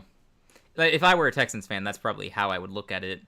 I say that while also being a Panthers fan, giving the Saints no shot at all in the world with their rookie quarterback. So, hypocrisy? No, it's different. Yeah, I mean, the Titans drafted their guy 1 overall. Tyler Shuck was basically 1 overall in the second round. So, same thing. Yeah, totally. Right. Yeah, no, it'll be interesting to see how the teams do in the AFC South. Hopefully they all just suck and, we just breeze through the AFC South. That would be ideal. At least I think the road to the title will be a little tougher than a lot of people are saying. It's possible you might prefer that it's possible you prefer that you lose out in the division. I was going to say get a lower playoff seed. It depends on who gets the top 4 seeds, but I don't think you'd hate a world where the Jags win your division and you get the 5 seed and then you play them in the first round of the playoffs. I was trying to figure out how I can make this make sense. Like, you build a playoff path. No, I see what you're saying. You get the 6th seed. You play the Jags the 3 seed. I'm trying to build a path where you play a divisional rival and then you play the Chargers and then boom, you're in the AFC title game. But that might not actually be doable. I was trying to make that a thing. You also risk going to Cincinnati. Well, I guess Cincinnati's probably not winning their division though. So you're only playing Cincinnati or the Chargers if you're the 4 seed. Right. Well, I guess I'm trying to say you risk going to even Buffalo if you fall that far. Buffalo, Ravens, Chiefs. You risk that. If you guys lose your division, it's probably not because the Jags won 12, 13 games. It's probably because you didn't win enough games and they did. So you're probably falling from 4 to 7 at best, given how stacked the AFC is too. Yeah, but what I'm saying is if we fall 6 or 7, then that means we probably play the Bills. Right. In the first round. Yeah, and that's what would happen probably. And also I see your argument, and I'm not trying to poo-poo it or anything like that, but it's no, but it is crazy. you need a perfect scenario for that. We would have to win multiple road playoff games to essentially to get to the AFC Championship, and we've never won a road playoff game, which is actually kind of crazy. You're gonna have to change that.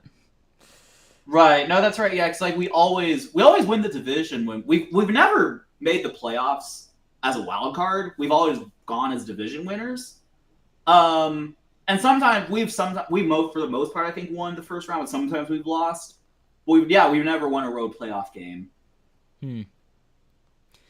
Yeah, no, I was trying to say Houston could lose the division and get an easier playoff path, but now I'm trying to make that work, but I don't think it actually does. Unless it's you're the 5 seed playing Jacksonville or Tennessee, whoever somehow wins that division ahead of you guys. Well, if we're the 5 seed playing, let's say best case scenario, we're 5 seed, we play 4 seed Jacksonville, they're fraudulent, we win. Then you still get Baltimore or Buffalo in the second round. Yeah, so we'd have to rely on other lower seeds to win. To get a decent pairing. If the Chargers are a 6th seed, that's not impossible. So Chargers win. Let's just say Houston and LA wins. I think it would be very hard to see 3 lower seed teams. You still have to play one of those big 3 teams though. Right. Unless let's all 3 upsets happen. We say KC gets 1 seed because that's gonna happen, of course. And then Buffalo's 2, Ravens are 3. You need the Chargers to upset the Ravens, and then you need whoever's the 7th seed to upset the Bills, and then you play the Chargers in the second round, and then 7th seed plays the Chiefs. Yeah, that's... Well, that would happen if you were the 4th seed, too. You would still need that to happen. Yeah, I'm just saying that's a very specific scenario. Right. That's probably not... I think no matter what happens, we'll probably win the first playoff game and get bounced, so... I think it's that also depends on who you face. You don't want the Chargers again. I feel like I wouldn't want them again. I mean, I think. Yeah, but I think also, like, wasn't no one giving us a chance this That's time the only reason I picked you guys against the Chargers. Why is the entire media on the Chargers side in the playoffs? That doesn't make sense. I'm picking Houston. I think we'll win. If we make it to the playoffs as a comfortable 4 seed, especially if our O-line is more intact, I think we'll win. Like, I know, like, we might face, like, the Chargers or Bengals. It could be pretty tough, but I think in Reliant Stadium, NRG Stadium, my bad. Reliant was the old stadium. But at NRG Stadium, we'd win, I think. I mean, well, you guys are in such a weird spot where you're not, at least you haven't been good enough to beat those top 3 teams in the AFC, but you should be better than all the other teams. But it's also not that big of a gap either direction, you know? You're not far off from the big 3, but you're also barely above teams like the Chargers and Bengals. Yeah, because like I wonder where we're closer to, and I'm afraid the answer's probably lower, but we might be closer to like the Broncos and Chargers. Last year you were closer to those types of teams. Bills, yeah. So it is kind of weird, because like, yeah, there's really no like top 3 matchup pairing, like we go to them to where I would feel like, yeah, I think we could win that one. Honestly, last year I think beating the Chiefs would have been like, it would have made the most sense, but like it obviously didn't happen. Right.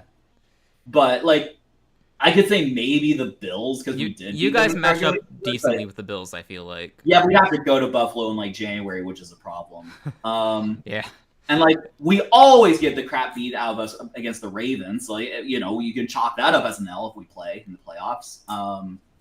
I don't know. I think honestly the best thing for us to do, we're just gonna have to. I think our best chance at getting far is we have to get better than a 4 seed, honestly. Like we have to win like 11, 12, 13 games and just like get like the 2 seed and then hopefully get like multiple playoff wins to make the AFC championship. You need this to be the weird year where Buffalo starts slow and then wins the division with 10 or 11 games or 10 or 11 wins. That's what you're ready for. Right, exactly. Or, you know, the Chiefs to fall off or the Ravens to randomly fall off. I don't see that with Baltimore, though. Yeah, so, like, let's even say we're 3 seed. So let's say we're 3 seed, we beat, like, the Broncos or something like that. We'd probably... You still get Baltimore, though, because they'd be the 2 seed.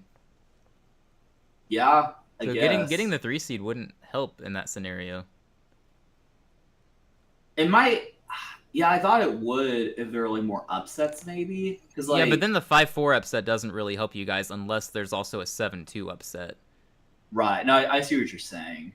Yeah, so that's rough. Yeah, it's essentially like 3 versus 4, and they'd just be like... So I don't think the seeding is going to matter, is what we're kind of coming down to. Either way, in the second round, unless there are numerous upsets in the first round, you're playing one of the big 3.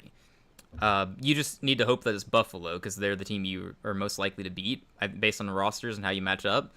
But I think it's less about seeding and more about just being that caliber of a team. You have to do something to break through into the big 3 and make it the big 4 or boot one of those teams from the big 3, I guess. Yeah. I think my thing was like we need to be like a 2 or 1 seed because we need to be in a position to like host another playoff game. Man, if you're a top 2 seed, then you're part of the big 3 at that point. So yeah, I mean, like even if it's fraudulent, I'll take it. But like, no, we're gonna like we had all this discussion. This will all be for us to see the Patriots go like 12-5 and go to the Super Bowl. Oh yeah, because that's what we want. Ugh. Something random's gonna happen. But yeah, I mean. It's pretty interesting. We'll see. Wait, how do we start talking about this? There's no telling. I have no idea.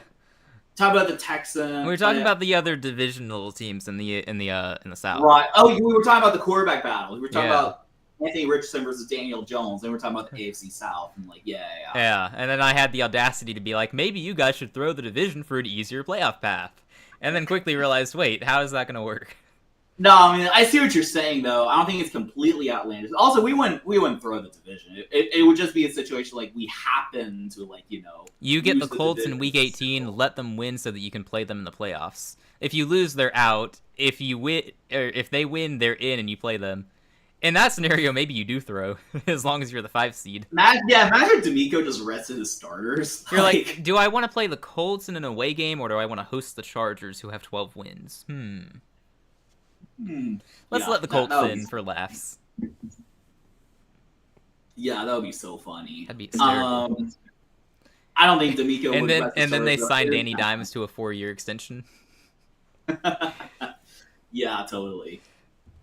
And then he sucks. And then yeah, exactly. It's just repeating the Giants experience. Sign me up for that. I would love that. Indeed. Oh, man. Awesome. Oh, well, that was a intriguing discussion. I mean, for the Texans, they got to take a next step. But I think we've agreed in the past, like the offensive line needs to do better, and then the offense as a whole will do better. And it's not like we're worried about the defense. The defense is elite, so. Right.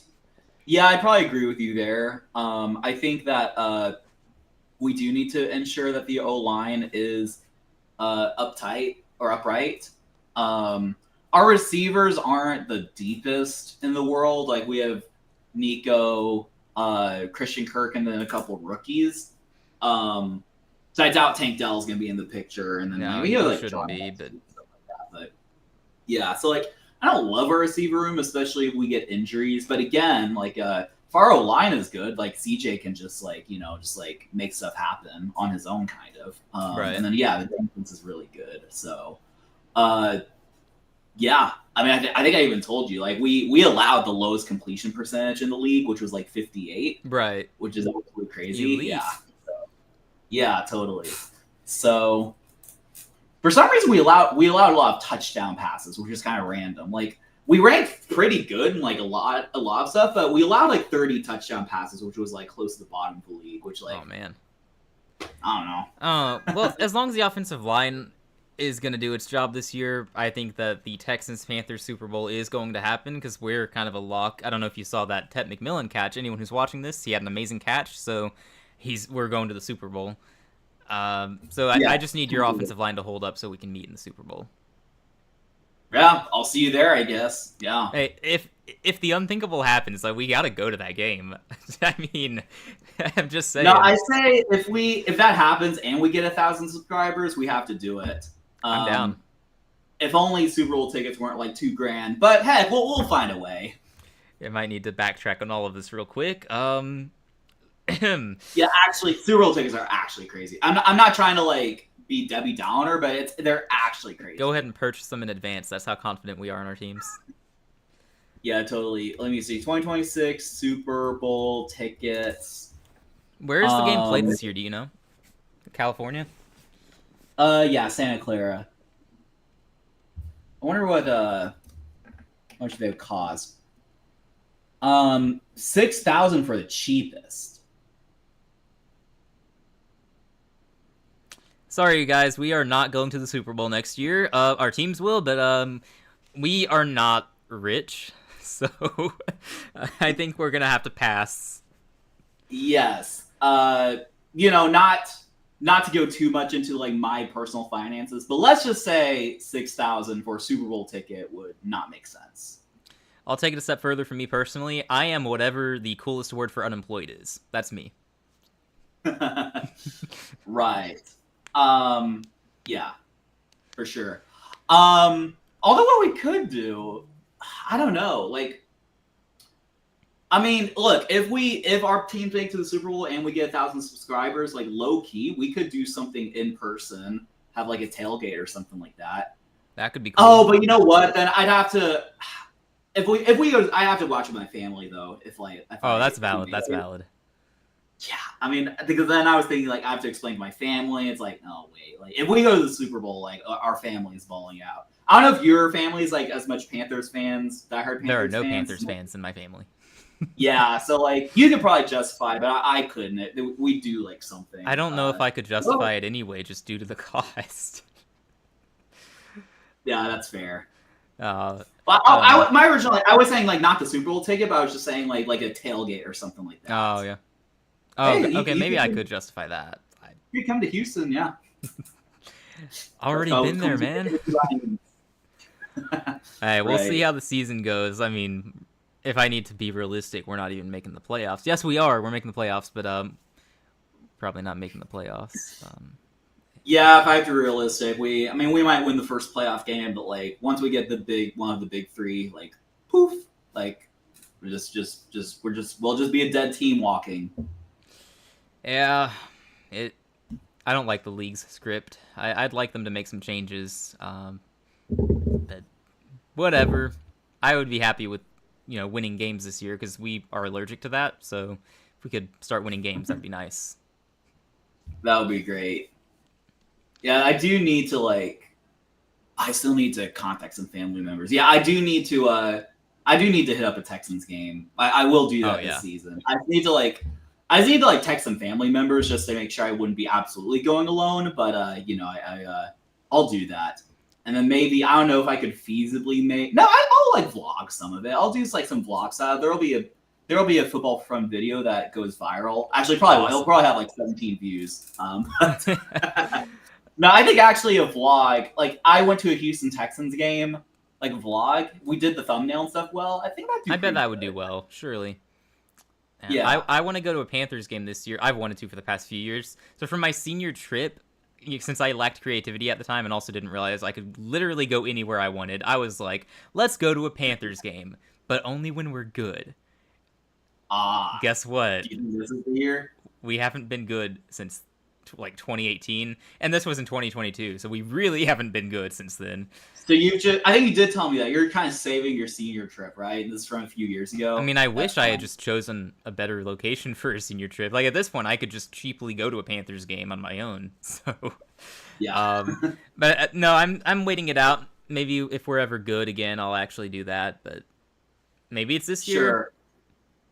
Please. Yeah, I mean, if the Panthers start 5-2, are you gonna start looking for tickets? Yeah, that's another thing though. Is which game do I choose? Because I want it to be a win. I don't want to go to a loss, which I know I can't. Obviously, I can't control that. If I could, then I would have gone to a game already. So, but I would like to go see my team win. Yes. I would love to go see us play Dallas because, I mean, I've got family who root for the Cowboys. So they're not the delusional types, though, which I know is hard to believe. I got all the delusion, not the Cowboys fans in my family. Yeah. I'd love to go to that game, except they just kind of own us every year for some reason. Ooh, this is the first time I'm seeing spreads on the games. Why are we a 3-point underdog to the Jags? I'm telling you, the Jags might be good. And we're a 4.5 dog to the Cardinals, who we own. That's insulting. We're favored against the Falcons, though. Ha. Underdogs to the Patriots, Dolphins, and Cowboys. And I'm embarrassed to say this part out loud. We're underdogs to the Jets. Oh, that should not be the case. The Jets suck. Yeah, that should not. I might have to go put money on that game. Yeah, right. I think I'm a little bit more pessimistic about the Panthers than you are, but that seems absurd. What argument can you build for the Jets to be favored over us? So if you want to pick them, fine. I get if you just really don't like us, sure. But no, they're not gonna. No, come on. Where do you find the spreads? By the way, I'm literally just on the ESPN app, and it's telling me the spreads on the schedule. Texans schedule. Let's see. Yeah, we're favored in both games against the Saints. That feels good, at least. I don't see the spreads here, which is weird. Are you just on the Panthers schedule 2025? Yeah, I went to ESPN Panthers. It's under scores because that's the word they use for schedule on the app, apparently. Yeah. Oh, are you on the? Oh, you're on the app. Okay, I think I'm on the browser. Probably that might be it. I'm on the app. Yeah, do I still have the ESPN app? Sometimes these football or sports app, I just kind of uninstall during the off-season. Then it's oh, fancy football's coming up. Let's reinstall that. Valid. We're only favored in 3 games. It's both Saints games and then the home game against Atlanta. Dang, man. Yeah. So okay, so minus means that team is favored, right? Right. So we're underdogs to the Rams. We're 3-point underdogs, which is kind of interesting. That's what we are to the Jags. But we're favorites against the Bucs? Wait, so LAR -3 means that they're favored, right? Right. By 3 points? Okay. But then Houston -1.5 means we're favored. Oh, because we're favored by 1.5 against the Bucs. Only favored by 1.5 against the Jags in week 3. which is that must be an away game. I think so. I mean, I don't know. Like, yeah, I think it is. 5.5 favorites against the Titans, but we are 7.5 underdogs against the Ravens, which honestly I might take the over. Like, it's gonna be ugly. That's brutal. Yeah. I gotta pull this up too. Curious. Buffalo's 3.5 over us. That's great. Kansas City's 6.5 over us. Seattle's favored against you guys by 1.5. That's interesting. Oh yeah, that doesn't shock me. San Francisco too, even though you guys are at home. That does surprise me. So I'm just trying to do win-loss based on these. So like we're underdogs against the Rams. That's 0-1. Your dogs at home against Denver too. 1-1, 2-1, 3-1, 3-2, 3-3,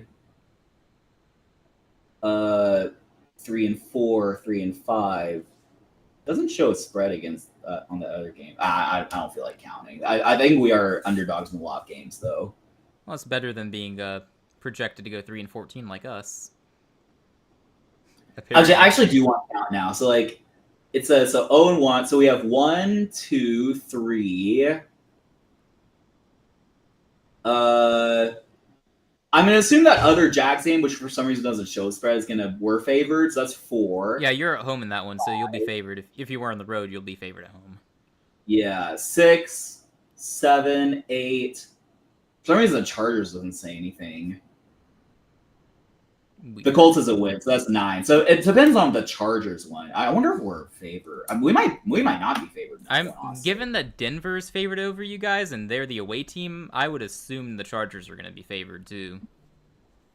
Yeah, it looks like we're projected to be a 9-win team, which I mean, sure, we'll probably win 10, and we'll be like, prove y'all wrong. We won 10, not 9. No, these are very intriguing odds to some degree. I'm unhappy that we are underdogs to the Jets, though. Like, I'm not getting over that. We're going to end up losing to them, too. Yeah, it does seem like y'all are only favored in 3 games. Yeah, it's the 2 games against the Saints, and then 1 against the Falcons. Yeah, I would have thought y'all would be favored in more games. Like the Jets, at least. Yeah, come on. And the Jags? Yeah, apparently I guess ESPN likes the Jags, though, or whoever's providing these odds likes the Jags, given that you were barely favored against them in 1 game. Yeah, I wonder what the Jags odds are. Let's look into that. So they're favored in 1, 2. They're favored against the Seahawks. That's crazy. They must really be low on Darnold, then. Some of these games, they don't even show the odds. I think that's 3, 4, 5, 6. So at least 6 games. I guess it's understandable, but yeah, I mean that's not too absurd. I'm looking at the Jets now because I want to see who else they're favored to beat. Underdogs. Favored against us. Underdogs. Favored against the Browns. Underdogs. the Browns. Underdogs. So they're only favored against us and the Browns. So I wonder if the Browns are favored against anyone. Probably. Yeah, that's not. what I'm checking now. Like, what about the Browns? They're 12.5 point underdogs against the Ravens. That's crazy. Yikes. Yeah, they're not. Okay, they're favored against the Titans. That's it. Oh. Now I got to go check the Titans. That's the circle. Yeah, they'll be favored against us, Rand. Actually, they're not, but that would be the case. They're favored against the Colts at home. Oh, that's crazy. So I'll go check the Colts in a moment. Yeah, I'm just going down the list of bad teams. Okay, they're only favored against the Colts in that 1 game, and now the Colts, they're favored against Miami in Week 1. Okay, sure. Miami and the Raiders too. They're favored against the Raiders. Oh wow. That's all I got actually. Or they're favored against the Jags later in the season. Sure. Yeah. No, that's weird. That is very weird. The Titans are supposed to just be that bad. The Jets are that bad, and apparently we're in the same conversation still. I mean, look, if Bryce Young is terrible, then I guess. Sure. I can't imagine he's going to get worse than he was in the second half of last season, though, so I'm not really... But that's never been a concern for me. I know I'm delusional and all, but I think at the very least we're going to be what we were at the end of last season. and that's not like right. That's not Jets level bad. Yeah, for sure. Yeah, we'll see. We're gonna find out soon enough. We'll find out in about a month and a half, I guess. And we are very close to the NFL season. Yes, indeed. We are getting there. Just have to suffer through a little bit. There's just a few more weeks of training camp and everything. Almost there. Training camp, preseason. Well, yeah, when does the college football season start, actually? Because that would be like... That'll be very end of August. I think week 0 games. I actually don't know who's playing yet, but there's usually one good game, and then everything else is just... We're desperate for football, so we'll watch. Yeah. Let me see. Week August 23rd. That's the first time you'll see college football on. Kansas State, Iowa State will be good to watch, actually. I've been talking about Avery Johnson at Kansas State. He's going to be fun to watch for them in that offense. That's a shockingly meaningful game in week 0. Like, the loser of that game is going to be behind in the Big 12 race. So that is a little surprising to see. Usually you don't see meaningful games that early. And I'm going to miss week 1 because I'll be in Florida, so at least I plan to be. Yeah. I always miss the first week of college football, though, so that's nothing new. There's a chance I'll actually be in Arkansas that weekend, which is kind of funny. Really? Yeah, not for chess, to see my friend, who actually is chess guy, though, so I guess kind of is, but not for chess tournaments. I gotcha. Well, that'll be fun then. Yeah. Well, we'll be in Florida if you want to just come say hi. Yeah, I would love to, but I don't know. Yeah. That's all right. What do we play Auburn on a Friday night? That's kind of random, actually. Oh, that's a Friday night game? I'm looking forward to that game because I view both teams as like underdog teams. I don't know who I'm picking to win it, but both teams are going to be in the playoff discussion. It's in Waco, so, maybe home field advantage. You guys are favored. But it's a night game, and Auburn does well in night games for some reason. Auburn is weird, dude. So, imagine if we beat Auburn. SMU's not that good, right? Well, they made the playoffs last year and returned their quarterback and running back, I think. Well, so no, they might have lost running back. They're gonna regress, but I mean, are we? Yeah, do we think we'll lose in SMU at SMU? Probably. I could definitely see it. I don't know. I haven't done predictions yet, so I haven't looked closely. But yeah, chat. SMU's not very good. Yeah, just clip that. Just clip that and make fun of me. SMU sucks. I've always thought I've seen SMU and they're not that good. I feel like they made the playoffs last year. Well, but before, a long time ago, didn't they used to suck a lot? I don't know. I mean, they might have had a couple of down seasons, but they've usually been one of the better group of 5 teams. And then they joined the ACC last year and immediately were in the ACC championship, which says more about the conference than it says about them. But okay, but surely Samford sucks, right? Oh yeah, you better not lose to Samford. They're an FCS team. Okay. I know Arizona State's pretty good, right? That's where it gets real. That's where you decide if you're contending or not. Yeah, Arizona State and then Kansas State 2 weeks later are the main Big 12 games for you guys, because I'd favor you against starting at the bottom here: Houston, Arizona, Utah, UCF, Cincinnati, TCU. I'm favoring you guys in all 6 of those games, and then Oklahoma State. So that's 7 conference wins. You could probably lose to Arizona State and Kansas State and still be in the conference race. Just no effort for mistakes. No room for mistakes. No effort for mistakes. Wow. Yeah. It's late, guys. Do we get in the playoff if we win the Big 12, or does it depend on other factors? Unless there happen to be 4 other conference champions who are ranked more highly than Baylor, which I guess there's a possibility. If you drop the games to Auburn and SMU, and then you have 3 or 4 losses, there's a decent chance that the group of 5 champion is ranked higher than you. It's possible. Yeah. But I'm assuming that won't be the case. Sure. I'm also assuming Kansas State wins that conference, though, so yeah. That's fair. I haven't done my conference predictions yet. All I've done so far are SEC tier rankings, basically, but also actual rankings at the same time. So I've not made any predictions yet. Yeah, we need that next tier list. I think you're doing Big 10 next. Yes, it has been requested by Husker Nation that I will do the Big 10 next. I've already said, And go give Husker Nation a sub if you can find him on YouTube. He's got 25,000. I'm sure you can find him. So go check out his content, you guys. I'll be doing the Big Ten rankings hopefully tomorrow, or tomorrow might be busy. Maybe I'll do it Wednesday. I'll do it soon, and then I'll do Big 12 pretty soon after ACC. I got to do all the big conferences. I would do Pac-12, except I just have to decide if I like Washington State or Oregon State better. So maybe I'll do a short. Yeah, that's fair. Nice. There you go. Yeah, so got plenty more college football content out there. I was surprised by how well the SEC video did. So thank you to everyone who has checked that out and supported it. Yeah. Definitely. I mean, it's probably just about to be the top viewed video here in a little bit. I think it is. I told you 900 earlier, right? It hasn't updated on YouTube yet, but yeah, it's like I think like it is at 930. Yeah, that is because my other video was like at like 900. 910 is what it says on YouTube here. Yeah, there we go. Congratulations, awesome. You got the. Yeah, well, if you filter by most popular, now yours is at the top, even though it hasn't updated. Yeah, I was gonna say that's weird. Ooh, yeah. There we go. It'll be the first video to get 1,000 views, or the first the first long form video. That would be cool. That's a milestone we have not checked off yet. So that's true. Yeah. Hopefully we can keep the momentum going.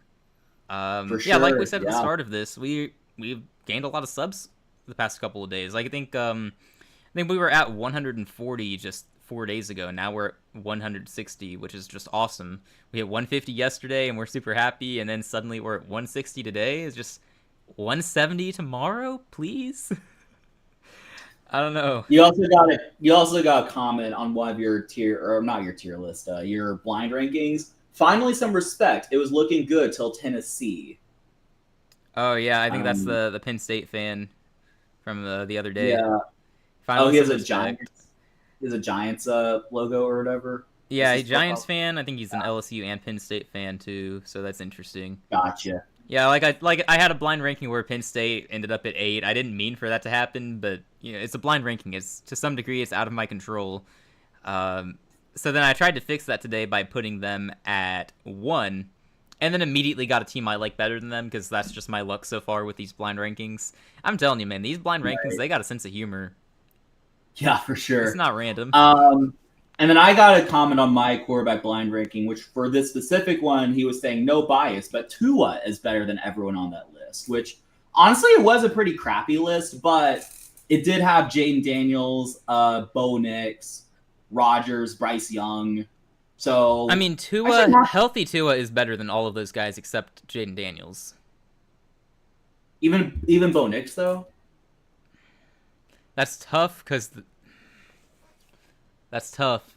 I mean, healthy Tua is pretty good. Healthy Tua is a top 10 quarterback, dude. Like 2 years ago, I think he was top 10. Although people didn't like to agree with that take. He was, in my opinion, he was top 10. So, I mean, I think healthy Tua is better than Bo Nix right now, yes. The problem is that being healthy kind of matters a ton. So, right now, he's not the better quarterback because we haven't seen him stay healthy. So, but when he's healthy, I prefer Tua. Yeah, it's tough because like generally when I rank these quarterbacks, I do take health into consideration because I'm like, I do feel like you should like be penalized if you just can't be at games, right? So, right, but availability is an important ability. Yeah, definitely, for sure. It's not the best 100%. Ability, but it is very important. Right. I mean, because Anthony Richardson is available most weeks, but doesn't mean he's one of the best quarterbacks. Yeah, that's true. Daniel Jones. I feel like Daniel Jones actually hasn't missed very many games due to injury. No, he stays healthy and robs teams in broad daylight, so... Daniel Jones, the robber. I love how we've just not even discussed... We've talked so deeply about the AFC South, we've not even discussed the idea of Anthony Richardson breaking out in year 3, even though that's also a possibility. Oh. It's very, very low possibility at this point. You would think so, but he is an athletic freak, and he's been a project since day one. Yeah, I mean, I guess, but he's got to learn to, throw the ball. He's got to have better than, 59% accuracy or whatever, so. He needs the same leap that Josh Allen took. Although Josh Allen had Stephon Diggs to help him out. That's true. There's no Stephon Diggs in Indianapolis. It's Michael Pittman, Josh Downs, and the other guy, Alec Pierce. Yeah, I guess you could say Tyler Warren is going to come in and be a top 5 tight end and be what Stephon Diggs was to Josh Allen, but that's really bold. It's a lot to ask of a rookie tight end. Yeah, I see what you're saying. Like that, there's a reason not many people are predicting it, but if we're talking about hypotheticals, there is the reality, or the possibility that exists that maybe Anthony Richardson randomly breaks out, and then the Colts are not just a threat in the AFC South, but in the AFC altogether. Yep, for sure. He seems to break out a lot in Madden when I use him. Yeah, I mean, of course he would. I'm just saying I'm a better GM than Chris Ballard. Madden is the same as real life, right? Yes, totally the same. The exact same. Oh, yeah.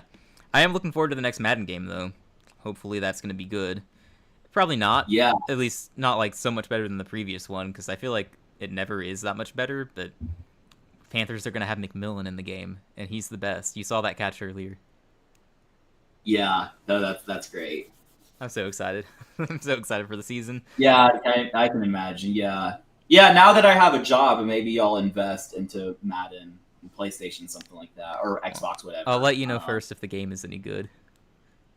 Look, I'm unemployed, but I'm still spending money freely because I'm an immature young adult. No, that's fine. I mean, still, yeah, it's fine. Is the best. No, it's fine. I'm a little older. I need to be more responsible. So you still got a ways to go before having to think about that. So, I mean, I should think about that right now, but instead I'm just enjoying the moments. Yeah, well, this is football for fun. This isn't like deep life lessons for fun. So we can turn it around and be like, you guys need to do better. No, do better with your lives. Go outside, touch grass. While having a phone in hand, watching football for fun. Yes, that too. No, if you go out and talk to people, touch grass, but you have like football for fun on your phone. Maybe talk to people about football for fun. Show everyone our content because we are. I was gonna say a young channel, but technically we're not. But also, I mean, we've only seriously been doing this since March, if you think about it. That's true. And I still think the grand scheme of things were. Even if you want to say we started in 23, I mean, like that was kind of a random iteration, and then like we're just. I'd still say that was the old us. It was like the rough draft of football for fun, basically. Exactly. It was the rough draft, and then we just decided randomly 2 years later, like, let's run it back. Yeah, and now we're actually trying. Like, we have a real logo and a real stream layout. I think it looks far better than the old stuff, at least. And now we're actually trying with the content. Like, back then, I don't know. Even this year when we started it back, it was just weekly streams, and then we're slowly figuring out how to make shorts and videos, and now we're actually full steam ahead. So, right, yeah, we have now certain methods we use for our descriptions and titles and things like that. So certain methods, indeed. Yes, certain methods. Nothing unethical. But yeah, no, definitely we're like getting up there. But yeah, no, just like if you're thinking about like, oh, should I go to that party and like meet new people? Just go to that party, like meet new people. Talk to people, but make sure you promote football for fun. Oh yeah. At some point, we're gonna have merch too, because honestly, I will buy and wear our hat. I don't know about the shirt, but I get the feeling our logo would look so good on a hat. I don't know why. Mm-hmm. Maybe you can see it, but I get the feeling it's gonna look great on a hat. Yeah, it's kind of funny though. Like, so I'm not much of a hat guy. And not to say I wouldn't buy one, but like, I'm not a hat guy. Are you a hat guy? I'm not a hat. I own a Panthers hat. I own a chess hat, too, because it came with a board that I bought for a student. So I own two hats. I just don't wear them. I think I own a couple hats, too, but I just don't. I've never been a big hat guy. But football for fun. I'll buy that hat. I'll wear it on our streams. Yeah. We'll make shirts, too, and probably hoodies, because I'm a hoodie guy. But, yeah, I think we just need more super fans, because I think, like... See, I would, like... buy like a couple shirts and hats for like our consistent super fans, but we need y'all to show up. Yeah, the super fan label is currently not used, so it's up for grabs, you guys. Yep, it's up for grabs. Yeah, so I don't know. We're just gonna keep moving forward. We want to do merch at some point. Maybe we'll do that eventually. I don't know when. There's not really a current plan. Another thing though we want to do is fan interviews. So if you're watching, you're listening, you want to come talk about your team, maybe we said something bad about your team. You know, maybe we made one too many jokes about Anthony. No, we can't make too many jokes. Maybe we... Okay, right. Maybe we trashed your team a little too much and you want to defend them. We welcome you on. We got an application you can fill out to make sure that, you know, you're cool. So not hard to do. Yes, right. Leave a comment in our videos or join our Discord server and talk to us. We are very open to having people on and interviewing them, listening to them talk about their teams. Could be a good time. Yeah, if we ever get this to the point where we actually like promote it to our friends and family, I'll bring on my friend who's a Saints fan. Ooh, don't do that. I will not be nice. Yeah, that would not be fun. No, it would be really fun. It would just be really ugly. That would be fun. That'd actually be pretty funny. I think it would actually be fun. I think it'd actually be a pretty cordial conversation because he's pretty chill, but also like, you know. I'm pretty chill. I just am gonna make some mean comments because sometimes I can't hold back. The Saints, yeah, they deserve it. I don't think I know any Bucks fans besides obviously the one we know. And then Falcons, I don't think I really know of. Well, I have one friend who doesn't really follow football, but he likes the Falcons for some reason because he watched a documentary, but he doesn't really count. I've got a friend who is subscribed to us, actually. I think he's mainly an Eagles fan, but also he likes the Falcons. He's been to a Falcons game, so he's been to more NFL games than I have. I think it actually might have been Falcons-Eagles one year. Really? I do not... I'm going to have to check old text to find out, but I'm pretty sure that's what it was. Yeah. Maybe not. But it was Mercedes-Benz Stadium. It was a Falcons game. But yeah, that's like the extent of what I got. Right. I got you. Yeah, I don't know a lot of NFL fans, unfortunately. I think we should start with the fan interviews soon, though, like before the season. Because we have access to a Patriots fan and a Bucks fan, and we could see if our resident Seahawks fan is interested. But I think there are a few people we know enough at this point where we could make an interview, like a fan interview. We could pull it off, yeah, indeed. But that could be like we do that, we see how it goes, and then that idea is exposed further to people who follow our content. So that might be a good idea of just kind of. And this is usually post-pod stuff, but this is something I'm just thinking right now. Do not forget to mention. No, yeah, for sure. And like. Yeah, I think it could also be the type of thing, like, now, I don't know if this would have a great success rate, but I should do this more, even if it's, like, sarcastic. Just, like, any fan who's like, oh, really, you think this team sucks? Yada, yada. Just be like, okay, you want to come on our show as a fan interview? Like, you know, that just, you want to come talk about it? You want to come debate live? Yeah, we want that. We want you guys to challenge what we say, because we are not, by any means, calling ourselves experts, although I am an expert. But if we say something you disagree with, we get a lot of comments that disagree with us too, and we respond to them kindly for the most part. What do you think about this comment on your SEC video? Eli Stowers is better than Brock Bowers. I think that's absurd right now. I think that's the Vanderbilt tight end. I mean, he's really good, probably the best tight end in the SEC, one of the best in the nation, but Brock Bowers is like the best college football tight end in recent memory, even above Kyle Pitts, by the way. So yeah, I think that is...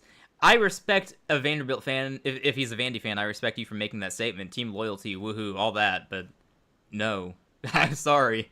No, Brock Bowers was an amazing tight end. One of the best college tight ends in recent memory. Yeah, for sure. Thanks for the comment, though. Yeah, thanks for the comments. Hopefully you subbed too, but probably not. Because I don't think most haters. Yeah, I love, at this point, most of the comments on that video are people who are unhappy with me. But most of them are not even explaining it. Most that's true. Taking the time to tell me, like, I think one guy said I'm mentally deficient, and thanks for wasting my time. Tell me what I said wrong. Come on. No, yeah, I think one guy said stupid or something like that. It's just like, okay. Thanks. Tell me why I'm stupid. I mean, if anything, just let the games play, and then after we can react, you can react like the SEC and just like admit we were wrong. I will say I respect you more if you are going to call out my bad takes before it's proven bad. I don't want you to see my bad takes and then go, ha, you dummy, I was right all along. Well, put it in writing first. Tell me that I'm wrong, and then let it play out. I can respect that to a certain degree. Yeah. I just want you to do it kindly. You don't need to be a hater. Sure. You can tell me I'm wrong. Tell me why I'm wrong. We got no beef. It's fine if you think I'm wrong. In that video, I welcome people to disagree. I anticipate the disagreement because I made some bold claims. So I'm on the podcast. Yeah. You know, we want to debate you. Well, you'd probably be doing the debate if it's college football. I'd be the moderator. I'd be like, okay, don't get too heated. Oh man. But yeah, we are very open to people disagreeing with our takes, our predictions, our thoughts, our analysis, whatever you want to call it. We are open to disagreement. We know that's how it works. But tell us why we're wrong. Don't just say we're wrong. Don't just insult us. Tell us why we're wrong. Be open to debate it. We can be friendly. You don't have to be a jerk about it. Yes. You don't have to be a jerk about it. Although if that's what you choose, then you do you, I guess. That's unfortunate. Sorry for you. But and also, if you are mean, I will not hesitate to clap back. I'm not afraid of that. Like, I'm the one who's actually putting my face out here and putting my content out and putting it all on the line. You're just hiding behind a screen and a keyboard. Keyboard warriors who are like anonymous. They just have profile picture of whatever. Yeah, if you're gonna be mean, we're not afraid to clap back and shut you up. Or, just ban you from our channel. I think that's a thing we can do, right? We can ban people from our channel. I guess. I say, yeah. If they become, like, a problem, like, yeah. But we're now, like, yeah. Yeah, but it's not really, like, something we have to worry about. But I'm just saying, we'll stand up for ourselves. Yes, for sure. On that note, what do you think about calling it a day here and then, just continuing with a post-pod pod? Yeah, I think we ran longer than we planned to tonight, but that's all right. I think so. But Thursday, we'll have a bonus episode with with the Hall of Fame game, just commentating that somehow. So yeah, that's a very special Football for Fun episode on Thursday. Sports commentary. We've never commentated a football game before. I've commentated chess because I'm a kind of a chess master, I guess. And I've commentated GeoGuessr because I know someone who plays GeoGuessr who begged me to commentate, and I couldn't find a reason not to. I'm guessing that went poorly, but hey, I did it. So right, it'll be a new experience. Really looking forward to it. I don't think I've ever commentated with somebody, too. I think it's always been solo for me. Or maybe... No, I take that back. I've done chess commentary with someone. Okay, yeah. I guess GeoGuessr, too, but I was, like, the clear lead in that, so it was different. Mm. Yeah, I assumed you had a co-commentator or someone. Yeah, Devin was with me for most of it, but I was like, I don't know, because sometimes I had to go solo, and then sometimes he was gone. It was. I don't know why I just said. I guess that doesn't count as solo commentary, does it? Right. I guess not. Yeah. Yeah, I just felt like it in my brain for some reason. Maybe I am mentally deficient. That commenter might have been correct. The commenter's right all along. Oh man, the hater was right. The hater won. Good call by the hater. Not gonna lie. Yeah, we'll have a live stream Thursday to commentate the Thursday night. I guess if any news comes out the next 3 days or so, we'll discuss it. Like if we ever get bored, but Yeah, we pump out YouTube Shorts. We also have TikTok and Instagram and Twitter. You can find the links to those on our channel description. You can find the links there. YouTube is our primary place though, so you're already here. Great, you're in the right spot. You are indeed in the right spot. And yeah, just be sure to check out our shorts, videos, live streams, things like that. And yeah, the future is bright. If Football for Fun were a stock, I would invest in it. Oh, yeah. I would invest. We're already investing with a lot of time here. Yeah, for sure. Oh, man. All right. We'll wrap it up now. Thank you, everybody, for watching. Thank you for anyone who tuned in, has lurked in the chat. Appreciate you very much. Thank you to all of our new subscribers. Just keep moving forward. Yep. Keep moving forward. Peace. All right. Good night, everybody. Good night.